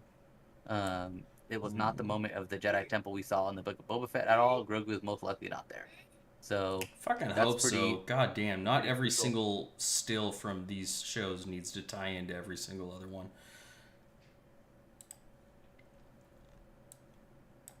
Okay, first act, part 1. So, part 1, so Luke, Owen, and Nari.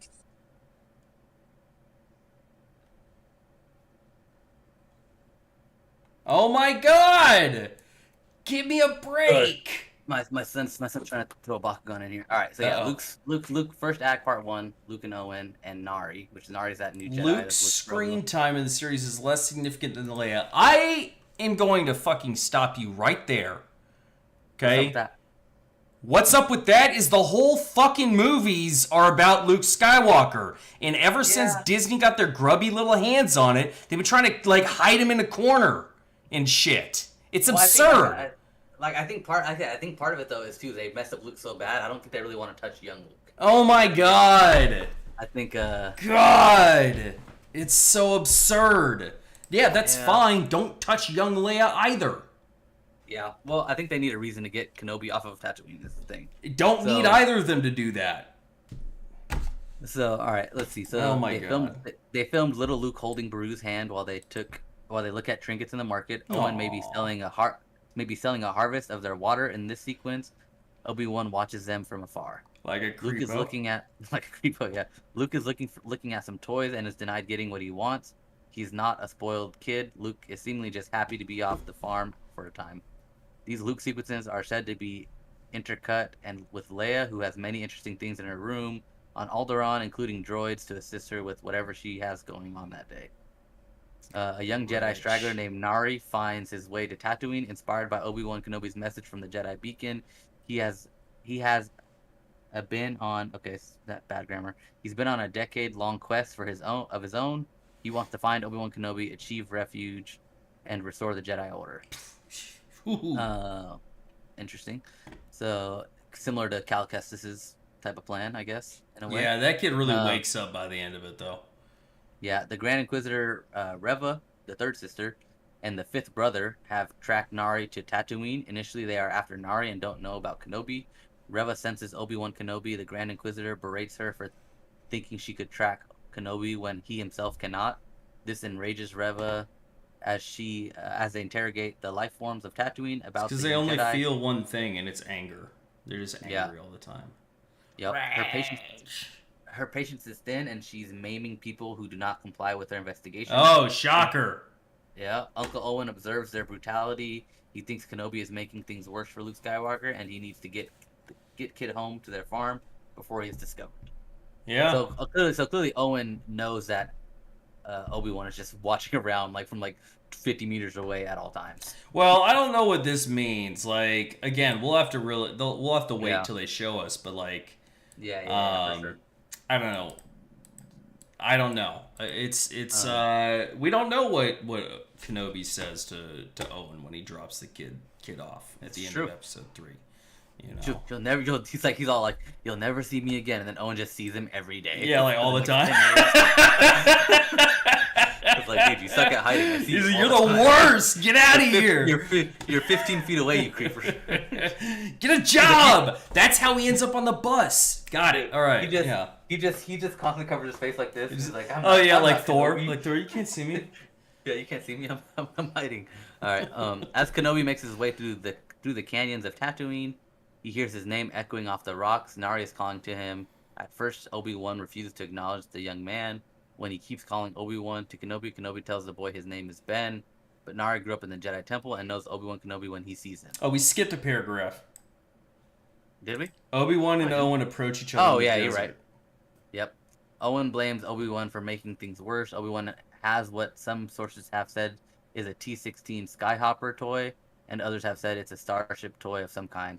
He asks Owen if he can give it to the boy, and Owen refuses. I like that, actually. That Kenobi wants to give him a toy that maybe they couldn't afford it or something. Yeah. Who knows? They're broke moisture farmers. Owen feels this boy's life is in danger because of Obi-Wan Kenobi, and Obi-Wan is trying to bring him toys. The scene will mirror the lightsaber Kenobi will one day try to give Luke and also be denied.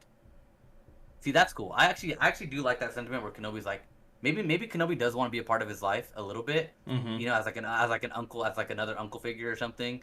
Or maybe just a friend of the family, and Owen's like, no. Well, definitely one thing I think Kenobi's going to struggle with is the impact of his influence. And that's something that Luke struggles with. And this was one of the only good kernels from the sequel trilogy. This idea that Luke is raising, Ben Solo and is suddenly concerned with, well, what if I fuck it up?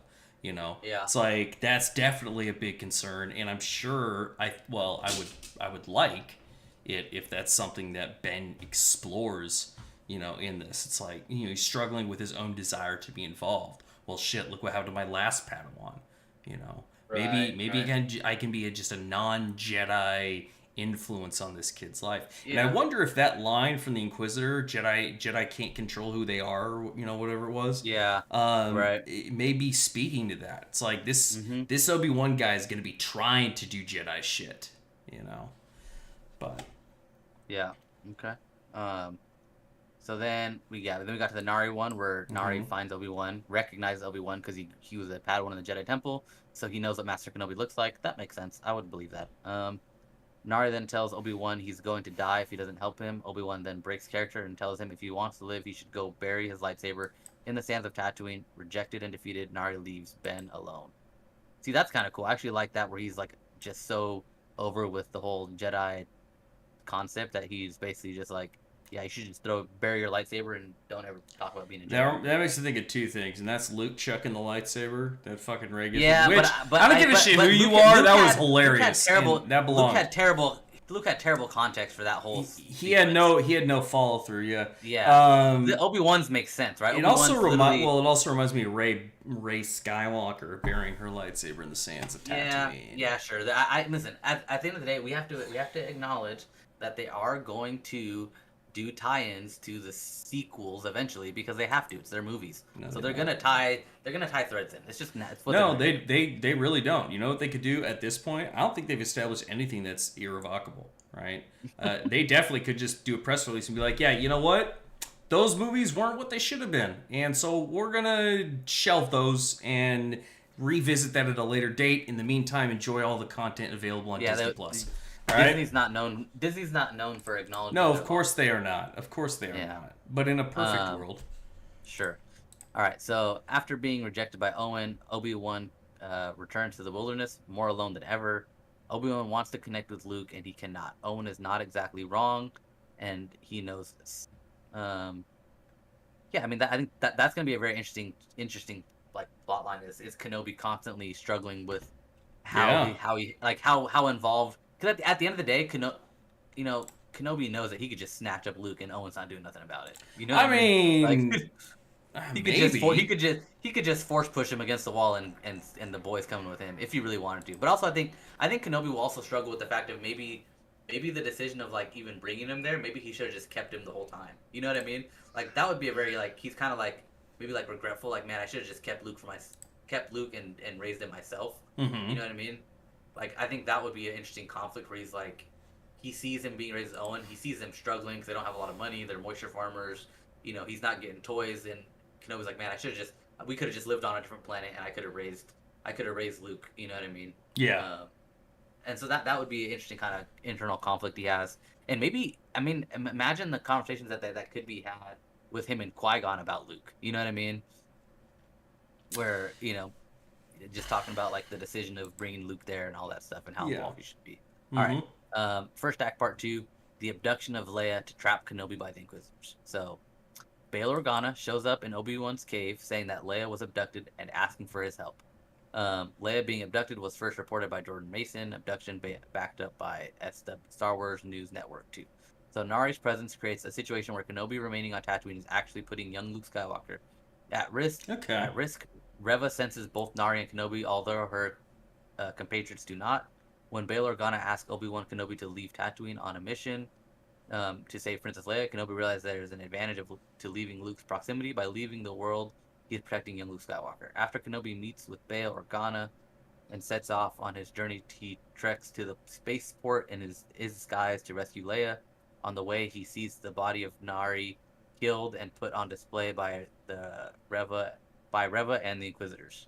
Cool. So that would be kind of interesting. You know, like wonder if that's the dark stuff they took. He like totally rejects this kid from helping him. Then he finds him dead. He gets him fucking murdered. Oh man, more PTSD. That's talk about consequences for your decisions. You know what I mean?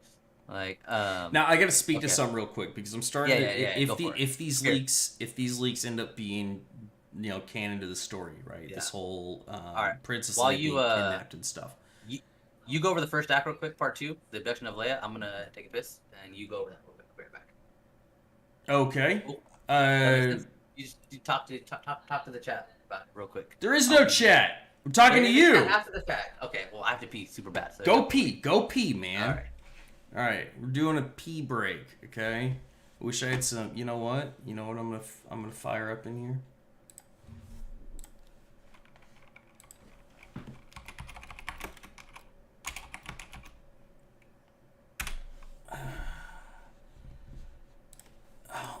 Hold on.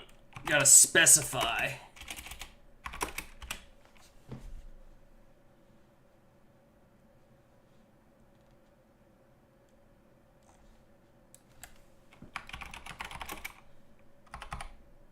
Here we go.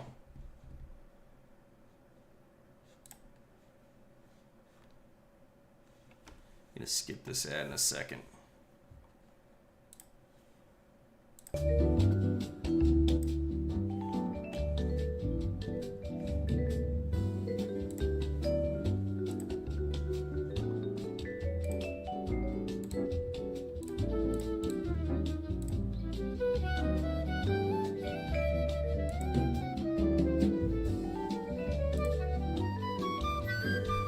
We're on break.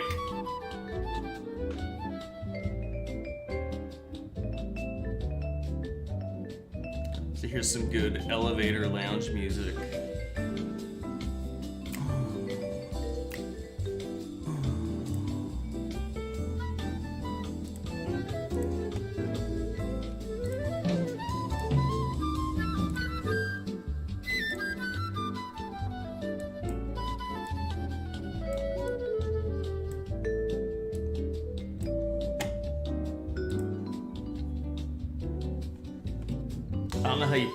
I don't know how you dance to this kind of stuff, but I'm trying.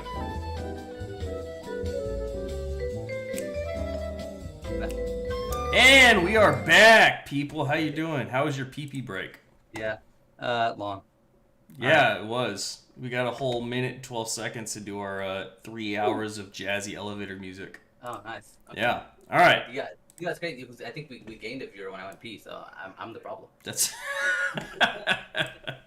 All right, so we were into this first act part 2. Okay, so yeah, I mainly wanted to speak to this idea, this inclusion of Leia. Now, Mm-hmm, I'm not for excluding Leia, but on my understanding, the decision to split the kids and put them under 2 sources of protection, was like kind of like there was intention behind that, right? And what I can only assume is that they felt, if this is really what's going on, they have felt like they can't exclude Leia, right? Luke, because there has been this challenge. Why did Luke have to be the one that gets trained as Jedi? Blah, blah, blah. It's like, obviously, because George Lucas is a man and he's thinking about fucking being a guy when he's writing the story, and that's just what gets established, right? It's like, it's no fuck women kind of thing. But this feels like a way to, like, kind of bring her back. And I don't know. Maybe it'll be fine. It wouldn't. I think it's nitpicky stuff. It's like, obviously Kenobi can do more than just hang out and watch Luke in the desert. I actually think it does help the story a little bit. If you think about, like, in A New Hope, when when Leia is seeking him out. Seeking him out. If he had saved her at one point in time when she was younger, then that does provide some, like, context of, like, she. I like that. I like that. He is. Like there you go. Because maybe Bale's asking him to join the rebellion. He's like, no, that's not what I do anymore. But Leia remembers, him helping her when she was little and all that stuff, and so then she really is like her only hope. She's like, hey, I need you. I need she you knows. Again. You know what I mean? So I think that would be kind of cool to provide some context to their relationship, and maybe she doesn't know the full extent of Obi-Wan and his backstory, but she knows that he's a Jedi and that he's filthy. And that he can do a lot. You know what I mean? All right, I can dig that. I can eat that up. I think that would be a cool thing. All right, so Nari kid's dead now, right? Yeah. So yep. Where is that? Nari, yep. So Obi-Wan takes public transport off Tatooine. Yep. Fucking public transport, like we see in Book of Boba Fett, to a world described as Reno if it were a Star Wars planet. Reno, Nevada, as a Star Wars planet. Perfect. I immediately started thinking about Canto Bight, which is apparently supposed to be Las Vegas if it were a Star Wars planet. But I'm assuming from the sequels. Yeah. The gambling planet. Yeah. Right. War is bad. The Inquisitors have studied the Jedi's past and have understanding of who is close to Obi-Wan before Order 66. Okay. All right. The fifth brother and third sister try to pull Kenobi or other Jedi out by a trap. They capture Senator Organa's daughter, so you can save her. The main Inquisitor holding the prisoner was performed by Moses Ingram. Okay. Moses Ingram is playing the Reva character. Yes. The third sister. Kenobi travels to a world no one wants to go to. Full of crime, scum, and villainy. Space Reno. Again, they're just copy pasting. It's just stamping. It's just Mos Eisley, but it's not Mos Eisley. Right? Zori meets with Kumail Nanjiani's character. This guy's awesome. Contact of Organa's and Kenobi's. Nanjiani's character then points him to a spice den where Leia's being held captive. That's fucking creepy. I wonder if that's like some like being sold to like fucking human traffickers kind of creepy. Like in Taken. A disguised Kenobi then sneaks into the spice den and recuses 10-year-old Princess Leia. The place is cantina-like. Fucking shocker. There's only one location in Star Wars, apparently. Leia has a lot of sassy pep, is difficult and funny. No one's surprised there.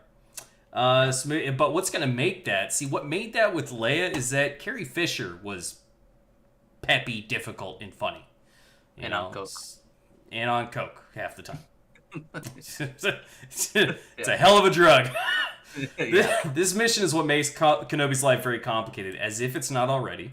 This and the bigger plan by the Inquisitors inform the rest of the stories. The success of the mission is most likely what springs Vader forward into action. That makes sense. I like that. So your whole thing where you're saying, well, the Inquisitors are just a stepping stone to Vader's attention. I like that. I don't know what happened. What are you doing? Where'd you go? Andy's muted.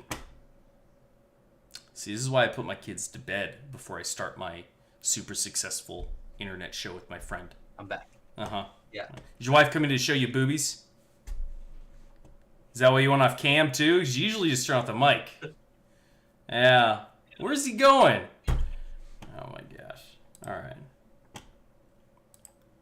Anyways. My door swung open. So the MSW source believes that Leia is not prominent in the second half of the series. That also kind of follows. All right. Yeah, I'm good with that. Inquisitors. Right. He fights at least one. Circular guards lightsabers. What happened to just regular fucking lightsabers? Why? Why do lightsabers have to be wacky now? You know, they're cooler. They're more... No, they're not. They're dumb as fuck. Spin. You know, dude, everyone... Look, as cool as Darth Maul was, the thing that was cool about Darth Maul is if you try, you try to design a lightsaber like that, a lot of people are getting cut in half on accident. Right? Now they spin? Come on. Fuck off. Yeah. Nari brings the Inquisitors to Tatooine. They seem to hunt him rather casually like he's sport. I would like to watch that interchange. Yeah, because the last thing you want to see are Inquisitors that just suck, right? Yeah. Like, I want them to be menacing, and if they can't be menacing in how they look, at least in how they act, right? Yeah, but that is the Inquisitor, right? The Inquisitors, they specialize in hunting down Jedi. That's all that's their only purpose. So, a lot of them are ex-Jedi. Which is why I want to see more than just like, Inquisitor mad, Inquisitors serve palps, you know? No. Like, these are supposed to be detectives. These are SS agents. These are not supposed to be the Hans Landas of Star Wars. Yeah. And what we get is bald-capped fucking anger force. And I don't know. I haven't read the script. I do like this where they play with Nari a bit just to see what he brings out of the woodwork. It's kind of, it's like very smart. Like, yeah, listen, we could catch this guy at any point in time. We're not worried about him, but let's just see contacts. Let's just see what he does. I like that. Yeah. They know at any point in time, either any of them could just dice him up. Okay, so the Grand Inquisitor is amusingly shocked by the brutality of Moses Ingram's character as she cuts off the hands of a Tatooine citizen. Cool, legit. The Inquisitors are brutal in the series. The maiming mentioned above was just one example of their brutality. Which I will say in like the comics and stuff, the Vader is super brutal to the Inquisitors. So it's he's like, he tortures them and stuff all the time. So it's kind of cool that they would bring that out to people that are weaker than them. All right, so the third sister is also known as Reva. Mm-hmm. That's a reference to Revan from KOTOR. In some way, she is a feminine version. Hold on. In some way, she's a feminine version of Revan. Yeah, I don't know what the fuck that means. I'm going to dismiss that whole sentence. I think that's just people that are mad that, like, the canon version of Revan is male. Yeah, I don't know. Whatever. Move on. Okay, we first see Reva in a flashback of Order 66. She was once a Jedi and betrayed the Order. Now she is determined to prove herself by capturing and killing Obi-Wan Kenobi herself. Reva is likely to become a very popular character after she defines what an Inquisitor is in live action for Star Wars audience. She is the black woman, right? Yeah. Is that Reva? Yeah. Oh, I'm excited for her. Mm-hmm. Nice. I think Obi-Wan would dice her up, though. Well, so what I'm kind of hoping is maybe she gets, like, an extended arc, you know? Mm-hmm. So I'm hoping that fucking bald cap guy gets murked, because he sucks. But she gets, like, an extended arc in some way, whether that's to try and redeem herself, you know, through interactions with Obi-Wan, or being a continued villain. You know what would be cool that I would think would be, and it would be basically an exact copy paste of Fallen Order. Mm-hmm. But it would be cool if she starts fighting Obi-Wan, and then Vader shows up and just kills her because he wants to fight Obi-Wan. because that's who Vader is. You know what I mean? Oh, that'd be Like- fucked up. God, that'd be cool. But just like in Fallen Order when he cuts Trilla, you know, Yeah. dices Trilla and then goes after Cal. Yeah. That would be sweet if she's like fighting Obi-Wan and then Vader shows up and is like, Get out of my way. He's mine. Get out of my way. Yeah, he's mine. And Dude, then that she's would be like- awesome. But then she like fights. Imagine because she's so arrogant and wants to fight Obi-Wan. She like maybe she like talks back to Vader and is like, no, he's mine. And Vader's like, Yeah. like that'd be sick. Pop just fucking snaps her out of existence. Yeah. All right. Vader's part in the series. So Vader is in episodes 3 through 6, so half the show. Vader's role is major. He will be like Major. in Rogue One, but angrier. He's out for blood. Everyone's angry. So Demetrius Bistrevsky plays Darth Vader when he's primarily standing around being a Sith Lord, looking menacing. Okay. When he has lines in the suit and is on his destroyer, that's Demetrius Bistrevsky. Tom Okay. O'Connell did the sword fights. Hayden played Darth Vader in the Bacta tank, or when the mask of Darth Vader is removed, and in flashbacks. Nice. All right. So they're doing like the original, played by Yep. 3 characters, but it was 4 in the originals. Yep. So as matters escalate from the trouble Kenobi is causing, we see Mustafar again. Darth Vader rises from his throne. I hope he sees his castle from his throne and hurriedly walks to his ship's That'd be hangar awesome. to intercept his old master. Based on reference material, it appears as if Vader is using his TIE Advance to depart the castle. I hoped that they would, because of course you only get to see the TIE Advance in A New Hope, and then it gets, spun out into space. Would be cool. That would be a cool, touchback. Yeah, I would like to see that. We will be seen in a Bacta tank, and will be seen maskless, not necessarily in the Bacta. Okay. All right. A scene was filmed with Darth Vader entering a forest using the volume. So that's the same technology they use for Mandalorian. It was reminiscent of Dagobah, gotcha. but it's not necessarily Dagobah, and not necessarily not. So, Oh my god. I mean, okay. Vader has no point going to Dagobah, so I hope that's not a thing. Neighbor and Vader fight. They will interact multiple times in this series. Smaller skirmishes will take place between them to start, which in turn will build towards the final duel. They will have 2 duels. Obi-Wan is wearing his clothes from Revenge of the Sith, the white tunic, no robe. His white tunic is more worse for wear now. He looks a little older, a little more tattered, like an aging gunslinger. I wonder how much time he spends naked. I don't know. If he's They'll only find got out the what in one, the fan. if he's only got the one tunic, I wonder how much Obi-Wan. I'm sure he's not washing his clothes a lot He because probably had water's the hard to Jedi get a robes hold in of. it, But he probably had the Jedi robes in a trunk, and wearing his regular Tatooine clothes every day. yeah. I can imagine if you're living alone out in the desert, right? Like night starts to hit. You got some he doesn't have nice little cup of calf in your hand, and you He just doesn't got have the a robe on. Door. He doesn't have You a know? door on. You don't need a door. You live in a cave. Yeah, that's You fair. know? It's just an animal. Yeah. That'd be great. Just walking around in just the robe with your dong hanging out in the wind, the nice cool desert breeze. Yeah. I could see that. I eat tail. I did that in Afghanistan. Man, it's great. That's funny. Yeah, it's the advantage of being outside the wire for a significant period of time. All right, so they're fights. Yep. So Darth Vader steps onto the dirt ground. The costume seems identical to his Rogue One costume. Obi-Wan realizes exactly who is in the suit. Kenobi resolve is strong, and his face is so focused on the threat ahead. Kenobi force pushes Darth Vader, what looked like 50 feet maybe in total. Vader is launched into the air as he hits what appears to be a rock wall. Like a Terminator taking a powerful hit, Vader slowly gets up, advances towards his moment of revenge. That would be dope. The ground and rock formation of the duel looked a lot like Jeddah? I don't know. Jeddah. Wait, where is it? in the Yeah, background. Jeddah. Jeddah, yeah. In the background, but could be a different place.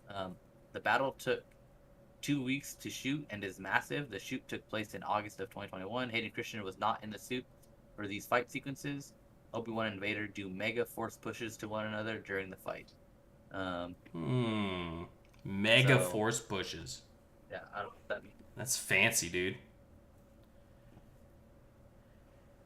DH Hayden Christensen isn't that old. Hey, a baby! What's up, kid? So, Misk. Clone Wars flashbacks. The flashbacks will feature a certain apprentice. Mm-hmm. I don't know what that means. I mean, obviously, probably either a young Obi or a... I was thinking Ahsoka. Yeah, that's true. That's actually very true. I mean, like, obviously, possibly Anakin, but I feel like they just would have said that because they've already confirmed. True. Yeah. Fair enough. D.H. Hayden Christensen, Anakin Skywalker, the new flashback sequences, sick. The 212th Attack Battalion, Vader's Fist, the 501st Legion. They filmed scenes in a swimming pool and used ice. I don't know what that means. Yeah, I don't know what that means either. But, let's see. Star Wars only still haven't got anything right.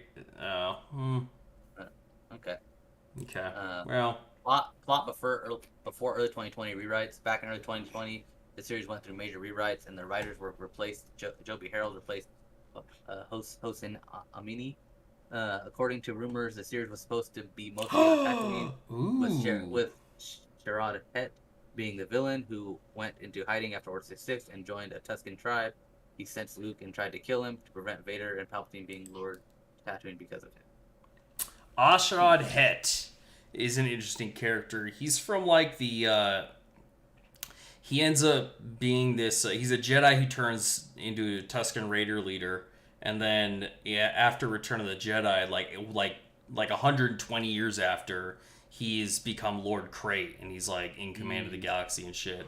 And he's got if you've ever seen that red Twi'lek female all done up in like BDSM gear, that's his apprentice in that comic series, and he fights Cade Skywalker, who's Luke Skywalker's disillusioned grandson.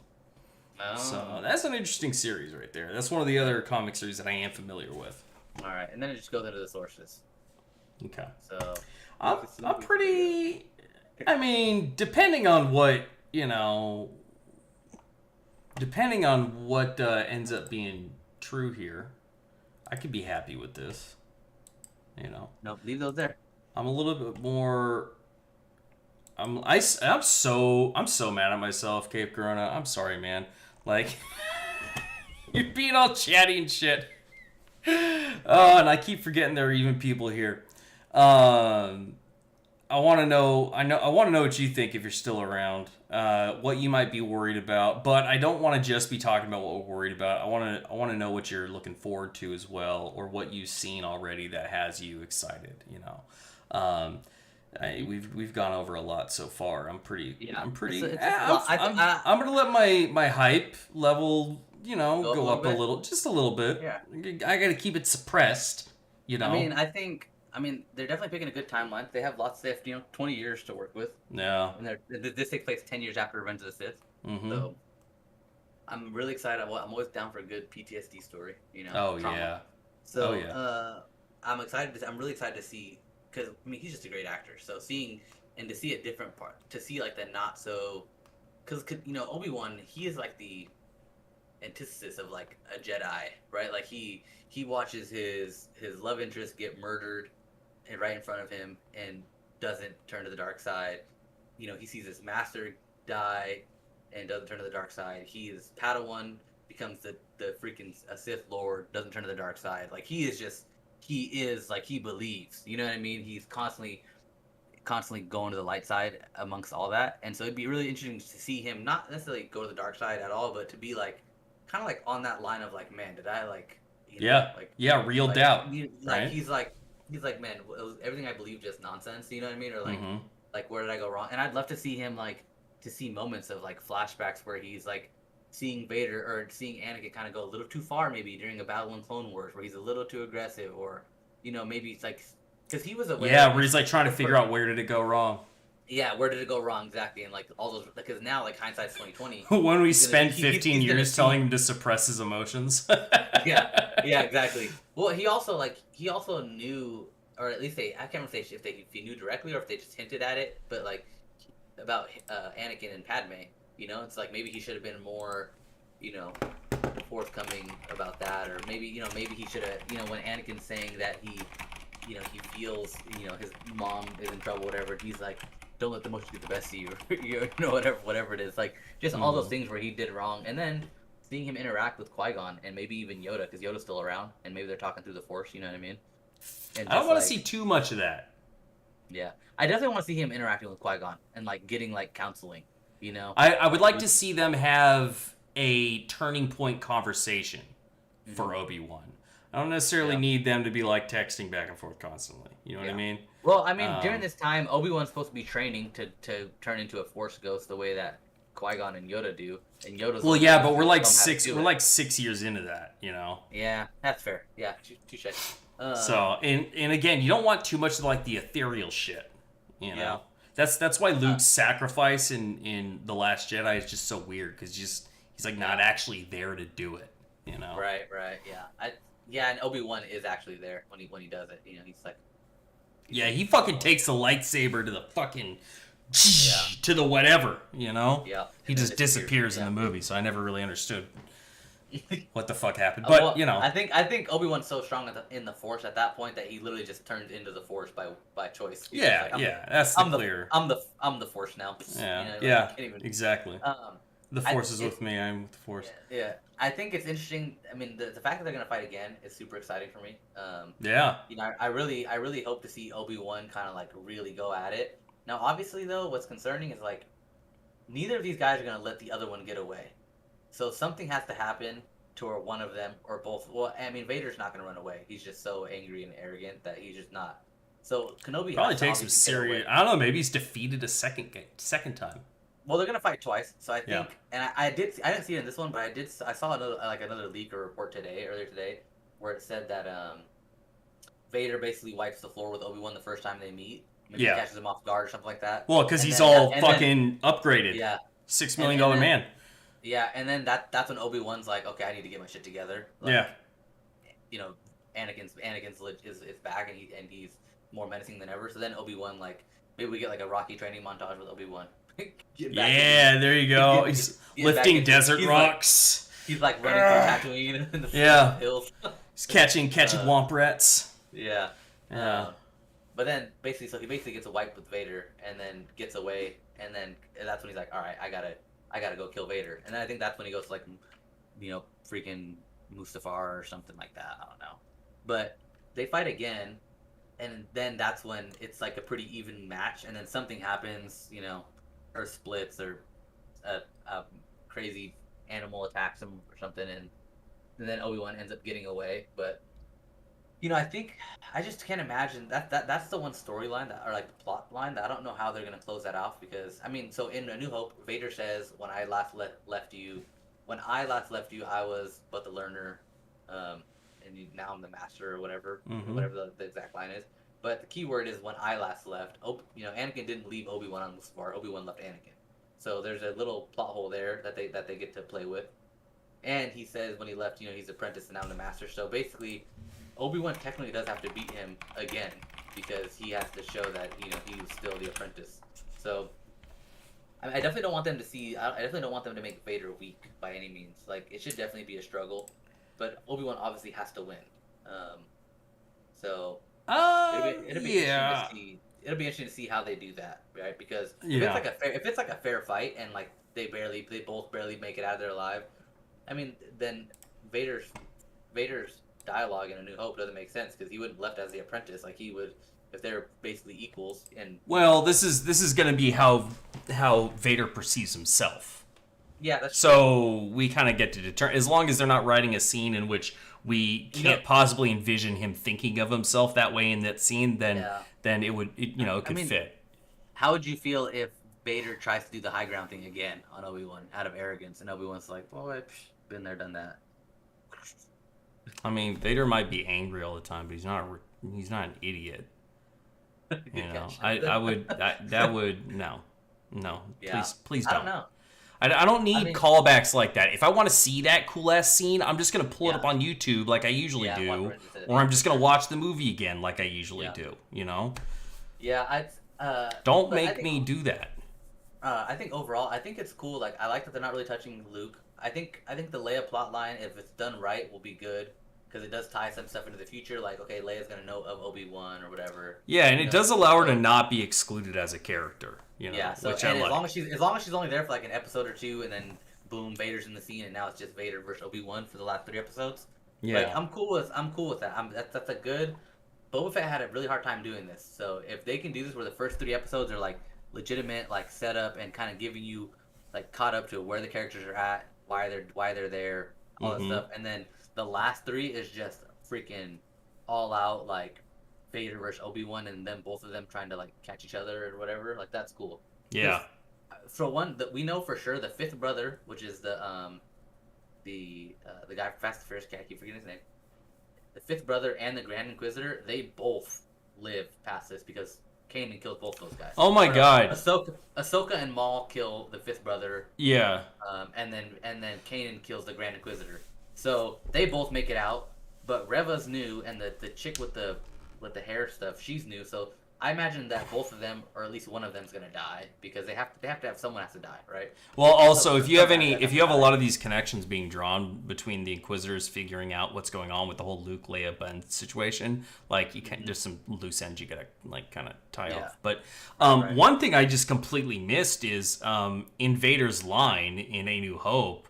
That tells me more that the way the second fight is gonna end is Vader's gonna be leaving Obi-Wan and similar circumstances to how he was left on Mustafar. Maybe that's what that tells me. Maybe that's actually a really good point. Maybe that's the mistake. Maybe Vader makes the same mistake Obi-Wan does, thinking that Obi-Wan's dead. Like, because Obi-Wan, for all intents and purposes, was convinced Anakin's dead. He literally has no limbs and he's melting in. Or he leaves him in a situation where he doesn't think he's gonna survive. Like, because Obi-Wan knows Anakin's not dead when he walks away, but he assumes that he's going to be. Yeah, well, that's true, and I mean that's the thing too. Is maybe Vader will do the same thing, where he'll just leave him in such a terrible circumstance where Obi-Wan's just like he's not gonna make it. Yeah. You know what I mean? It's a little Bond villainish, but actually, actually what I'm trying to like write the story in my head. You know what would make sense?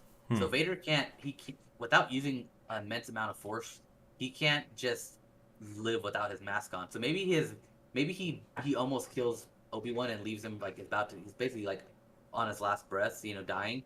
And then, but in that fight, Obi-Wan manages to destroy Vader's mask, so Vader has to leave. But his suit's damaged in some way, His suit's so damaged that he's gonna die if he doesn't go back to his freaking, ship or whatever. So he out of necessity for his own life, he has to leave Obi-Wan in whatever state he's in, and it's enough to where he most likely will die, but he doesn't know for sure. You know what I mean? However it ends, it has to serve the development of both characters into who they become. And then Obi-Wan obviously has to get saved by someone, maybe. I mean, I don't know who could save Obi-Wan. I don't know. They might do one of those like Obi-Wan gets pushed off a ledge you can never survive. I don't know. They might cheese it out that way. I mean, that's how they do it in Episode 3. When he gets attacked by Cody. But yeah, that's true. I don't know. I think it's all interesting. But I'm excited for the show. I mean, I have much more hype for it than I do. What's it called? The Boba Fett, because that was just a mess. One thing though that's interesting is that it did come out recently that Obi-Wan will be like a prominent character in the Andor show, and Andor takes place like I don't know, 5 or 10 years before Rogue One or whatever it is, So yeah, would mean that Obi-Wan is like still working with the rebellion to a certain point. Yeah. Which, that would be cool. I mean, I'm down to see more Obi-Wan Kenobi. You know what I mean? I really hope that what this show does, more than give me more Obi-Wan Kenobi, is give me a different take where it's basically like do a spin-off show with Vader. Now that Vader thinks that Obi-Wan's dead or whatever, or is, then now there's a Vader storyline for the 10 years leading up to A New Hope. Honestly, dude, and you would not have to sell me hard on that. You could do 1 to 5 seasons of 10 years of story. You could do a lot of content. I don't care if it's just Hayden Christensen running around the galaxy slaughtering people. Oh yeah, dude. Again, a Vader storyline, just him and just like him. Ooh, and maybe with some Palpatine background in there. Well, Palpatine's also like super manipulative and like constantly has like one eye open on Vader. He's constantly messing with them and stuff too. If you make the whole series about their relationship. Yeah. About their cat and mouse. Did you ever read Darth Plagueis by James Luceno? Mm-hmm. That was a fucking good one. I mean, it's it really paints Sheev Palpatine in this really kind of like they do a really good job of him just establishing as a slime ball. Yeah, well, that's kind of thing too. Is that Palpatine's always in the back of his mind. He's always suspecting Vader is gonna try to kill him and take over. You know what I mean? Yeah. Same thing. That's why like he never really let Vader have an apprentice. I mean, they had Starkiller, I guess. In the beginning of the game. Not for real. But It's not you real. know, but even like the Inquisitors and stuff like that, you know, I think Palpatine's always like on edge about Vader. Well, exactly. And like in all previous media and stuff, where they touch on this idea of, you know, Vader having basically siblings, as far as servants, Mara Jade being the Emperor's hand, but then finding out she's not the only Emperor's hand. It's like this whole, it's always this. He's always got like this insidious plan. But it would be cool to see some of the politics there, right, between him and Vader, or even like and him and the rest of the Imperial Council and everything. In the Ahsoka show, Thrawn's gonna be in the Ahsoka show, right? And yeah. So what if they do a Vader show and it's like Thrawn and Vader's relationship, because they have a very interesting relationship, because Thrawn knew Anakin, and Thrawn knows that Anakin is Vader. So like they have that storyline where Thrawn and Vader don't ever really get along. You know what I mean? And so they're both always kind of, fiending for. Oh, I would love to see a show that really just focuses on all the villains. Dude, imagine a Vader Palp Thrawn show. Just rule this. Yeah, you got Wilf Tarkin in there. Just Admiral Yularen. Those three guys trying to rule the galaxy. You can even have the Callus guy, Agent Callus, the ISB agent. You know what I mean? Have him. Nah, fuck him. He's small fry shit. I'm talking about like Imperial governors, the Senate. Yeah. Like, dude, let's do the West Wing of the Death Star. You know what I mean? Empire, yeah. Yeah. That dude, you wouldn't even have to sell me on that. And then every once in a while, it's people getting slaughtered. Yep. So saucy political intrigue, betrayal, you always have slaughtering Vader people. Kind of like Vader's always like kind of keeping stuff from Palpatine too. So imagine like he doesn't trust him. Imagine if like after Vader and Obi-Wan fight, and Vader kind of knows that Obi-Wan's alive still or whatever, right? And then Palpatine's like, "Did you kill Obi-Wan?" And Vader's like, "Yeah, I did." And he like knows he didn't. Vader's just lying to him though. Yeah. You know what I mean? Just constantly kind of deceiving. But I think it'd be cool. I think it'd be cool to see Ahsoka in there. Obviously, I don't think it'll be Rosario Dawson, because they'd have to really de-age her to play Ahsoka during the Clone Wars. And she'd have to be like smaller physically. So I'd imagine they'd probably find a different actress. She wouldn't have to be smaller physically. The character was all. Rosario Dawson is not a large person. Yeah, I guess that's true, but maybe, I don't know. They could just superimpose her face over. I don't think she should be involved in that, though. Yeah, Ahsoka is only an important character to. Honestly, I think her importance is overblown, and they need to shove her back in the corner. To be honest, I think her show is gonna be great. I think her show is gonna be super cool. I'm excited for her show. Mostly, I like Ezra, and he's coming back in. What story could they possibly tell with her that we haven't already seen? I guess it'd be her. I mean, it'd be stuff they haven't talked. It'd be new stuff. It'd be her and Thrawn. I think what her and Thrawn doing what? Well, from what I can tell, and from what all the story leaks, whatever, is that they're basically gonna do a version of Heir to the Empire with Thrawn. So it'll be Disney's retelling of Heir to the Empire. Basically, what it sounds like. Yeah, so. I guess the story's already been told. They're just gonna retell it in their own way. With Joruus C'baoth or Sabaoth, depending on which audiobook you listen to. Yeah, that's not true. I mean, okay. So this is what's one thing you hope to see from the show, and one thing you hope we don't see in the show.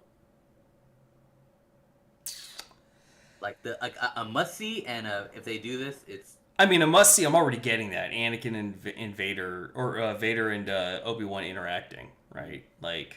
As long as it's obviously not fucking stupid. But things that I absolutely want to avoid, honestly, just this idea that this story is gonna have to connect in all these different ways to all the other stories, right? Because Anakin and Obi-Wan's relationship is very unique to even within Star Wars, right?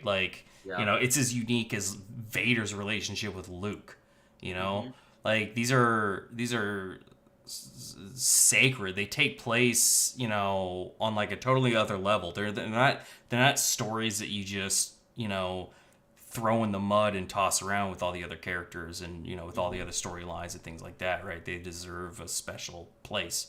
And, you know, to sully them by just like constantly, you know, like, oh, remember this character that also looked at them once, which is why I don't really care for like all Ahsoka being tied in. If we're talking about this fantasy political series, it's like Game of Thrones, but for Palpatine, you know, right? Like Ahsoka, Agent Kallus, like those are fucking small fry characters with no place at that level of storytelling, as far as I'm concerned, you know. Sure. And so, like, I want to make sure that, and it looks like, based on these leaks, that's kind of what they're doing, is they're using other characters in minor story arcs to frame things for Obi-Wan and Vader. Yeah. And that, I think, is the right way to go. Because they are the main characters. They are the characters. Just like Luke was the main character. And he should have been in the sequel trilogy. Yeah, he should have been the main character. He should have been the main die on that hill. No, I agree. So did I. They just didn't work. I'll give some closing thoughts because my baby is yelling. I've also got a plug when you're done. Yeah, no worries. I think the show is going to be good. I'm very hopeful for it. I think I like where these leaks are overall going, right? Where they, like you said, they use minor characters to almost build the world and to build the situation but they don't really need anything to build the stakes or the actual like main hero. That's a good point. Because it's Obi-Wan and Vader. We know what the stakes are. We know. We know what stakes are. So I don't need you to come in and tell me like, ooh, it's Vader. If Vader gets Luke, this like we know all that. Don't tell me that. Mm-hmm. But what you can do is use these side characters to frame what the galaxy's like at this time. You know, give me that. Frame. Yes. You know, give me a little bit of who the Inquisitors are, what they're doing, why they're doing it, kind of where they fit in the story. Give me some stuff with Obi-Wan and Owen and Beru and kind of how their story is going and things like that. You know, maybe some stuff with Vader and the Inquisitors, like these little things. You know, I like the idea of a young Jedi seeking Obi-Wan and kind of establishing like how much of a presence Obi-Wan was within the Jedi Order. Mm-hmm. You know, he was a Jedi Master, and like that's cool. But at the end of the day, like if the last 3 episodes solely focus on Obi-Wan and Vader, I'm all for it. Like that's the story. Yeah. Everything else is building up and just immersing you in that story. But the story is Obi-Wan and Vader. How are they gonna end off? You know what I mean? Yep. Everything else is window trimming. Yeah, and so I'm not gonna worry too much about how this sets things up for A New Hope, as long as it's like doesn't make any sense. As long as they don't ruin the continuity in any way, you know what I mean? Yeah, just don't mess with the continuity. You know, it's like obviously, like Vader can't find out about Luke. You know, like that would ruin all of the original trilogies, right? So like, or Leia for that matter. So like they have to be very careful with that. So if they're only in the first episodes, that makes sense. Like I'm good with that. Like, but you know, they obviously like they need to be out of the picture story wise in the show by the time Vader takes over for the Inquisitors. Yeah. You know what I mean? Yeah. Because the Inquisitors aren't gonna have any knowledge to Luke or Leia in their context. They're pawns. Yeah, they're pawns. But Vader is strong enough where Vader will sense these things. You know what I mean? So they just need to remove Vader from that or he needs to come in by the time that those characters are out of the story. I would really love to see Vader like honestly like. I mean, Reva seems cool, and it seems like they're making her a prominent enough character where they may do something with her in the future. But honestly, I think if they really set her up and show how like villainous she is and powerful she is, Vader's got to kill her. Vader's got to kill her because like I mean, they're already setting her up as being like this arrogant, like I need to be the one to track down Obi-Wan. Maybe she does track down Obi-Wan, and they start fighting, and then Vader's like, no, he's mine. Like go away. That'd be so dope. And she's like, no, I found him. I'm gonna kill him. I'm gonna be the one to be the one to kill Obi-Wan or whatever. And then Vader's like, you know what I mean? What you gotta establish there though is like purpose for that. Yeah, like. Well, she wants it for like glory and like saying like, oh, I'm the one who did it, right? Yeah, she's definitely not lasting long with that attitude. Yeah, and Vader's like, no one touches Kenobi but me. You know what I mean? Oh yeah. At this point in time, Vader only cares about 2 things. He still wants to bring back Padme with some type of dark arts from the Sith, and he hates Kenobi and wants to kill Kenobi. That's like the only 2 things he cares about. Yeah. So no one's gonna fight Obi-Wan but Vader. No, even if he knows that they can't defeat him, he doesn't even want the chance. Like he's gonna be the one that fights Obi-Wan. Yeah. You know what I mean? Because to him, 2 fights. but to Vader, Obi-Wan is the reason everything didn't work out, right? Like he thinks he turned Padme against him. Yeah. You know what I mean? And from his point of view, the Jedi are evil. You know what I mean? Like, so yeah. Dude, that's one thing I'm excited. I hope there's good dialogue between Vader and Kenobi too. Yeah, like, for sure. It'd be kind of cool if we see a little side of not Obi-Wan just Kenobi, battle like, banter, you know. No, like it'd be cool if we see like some like Obi-Wan kind of throwing some dirt in Vader's eye with some words. You know what I mean? Like yeah, some emotional banter. That's actually one of the things I like most about their fight in Revenge of the Sith is like when they talk. The dialogue. Yeah, God, it's fucking heartbreaking. Especially the final thing where he's like, "You were the chosen." Yeah. Oh my God. Yeah. So I hope those words live rent free in my head. Yep. Yeah. That whole movie does. That whole love it. But so that's kind of what I'm excited for, and then I'm just worried that, like I said, if they don't make this a Vader Obi-Wan story, just like they didn't make Boba Fett a full Boba Fett only type story, like I don't know, man. Like it's Boba and the gang. yeah, Boba and friends. Yeah, Boba and friends. Yeah. Jesus Christ. So as long as they do a better job with that story, I mean, the trailer looks good. Like cinematically, visually, it looks good. Oh yeah, I got no qualms. With the exception, no questions of quality. The Grand Inquisitor looks ridiculous. So I'm hoping he's only there to introduce him as a character and to kind of maybe establish some like Rebels like continuity, like or whatever. Fuck Rebels. Vader should just cut his fucking head off. Well, he can't because Kanan kills him. But, fuck Kanan. Hey, Kanan's a cool character. Yeah. I got him on the wall. I'm trying. All right, shameless plug real quick. I've been watching Plug it up. Our Flag Means Death on HBO Max. It stars Rhys Darby. He's a New Zealand actor. He's worked with Taika Waititi and the guys who did Flight of the Conchords and whatnot years and years ago. He plays Stede Bonnet, the gentleman pirate, and then Taika Waititi plays Blackbeard. And it is this fantastic comedy where they seem to be tackling like issues of expectation and like manliness and stuff like that, and they're each wanting to be someone different, and they end up uniting over that, and it's endearing and heartwarming as much as it is fucking hilarious and just really entertaining in half-hour episodes. First season just launched a few weeks ago, so I highly recommend it. It's funny. It's a different kind of humor in some ways. HBO Max, yeah, absolutely. Our Flag Means Death. Fantastic. So I wanted to plug that because I love it. But all right, I gotta get my kids to bed. Have a good one, man. Thanks for joining me. Make sure you guys like and then promptly dislike for that. Yep. Subscribe and unsubscribe and delete your account. Yep, and then make sure you comment and don't share. And report. For hacking.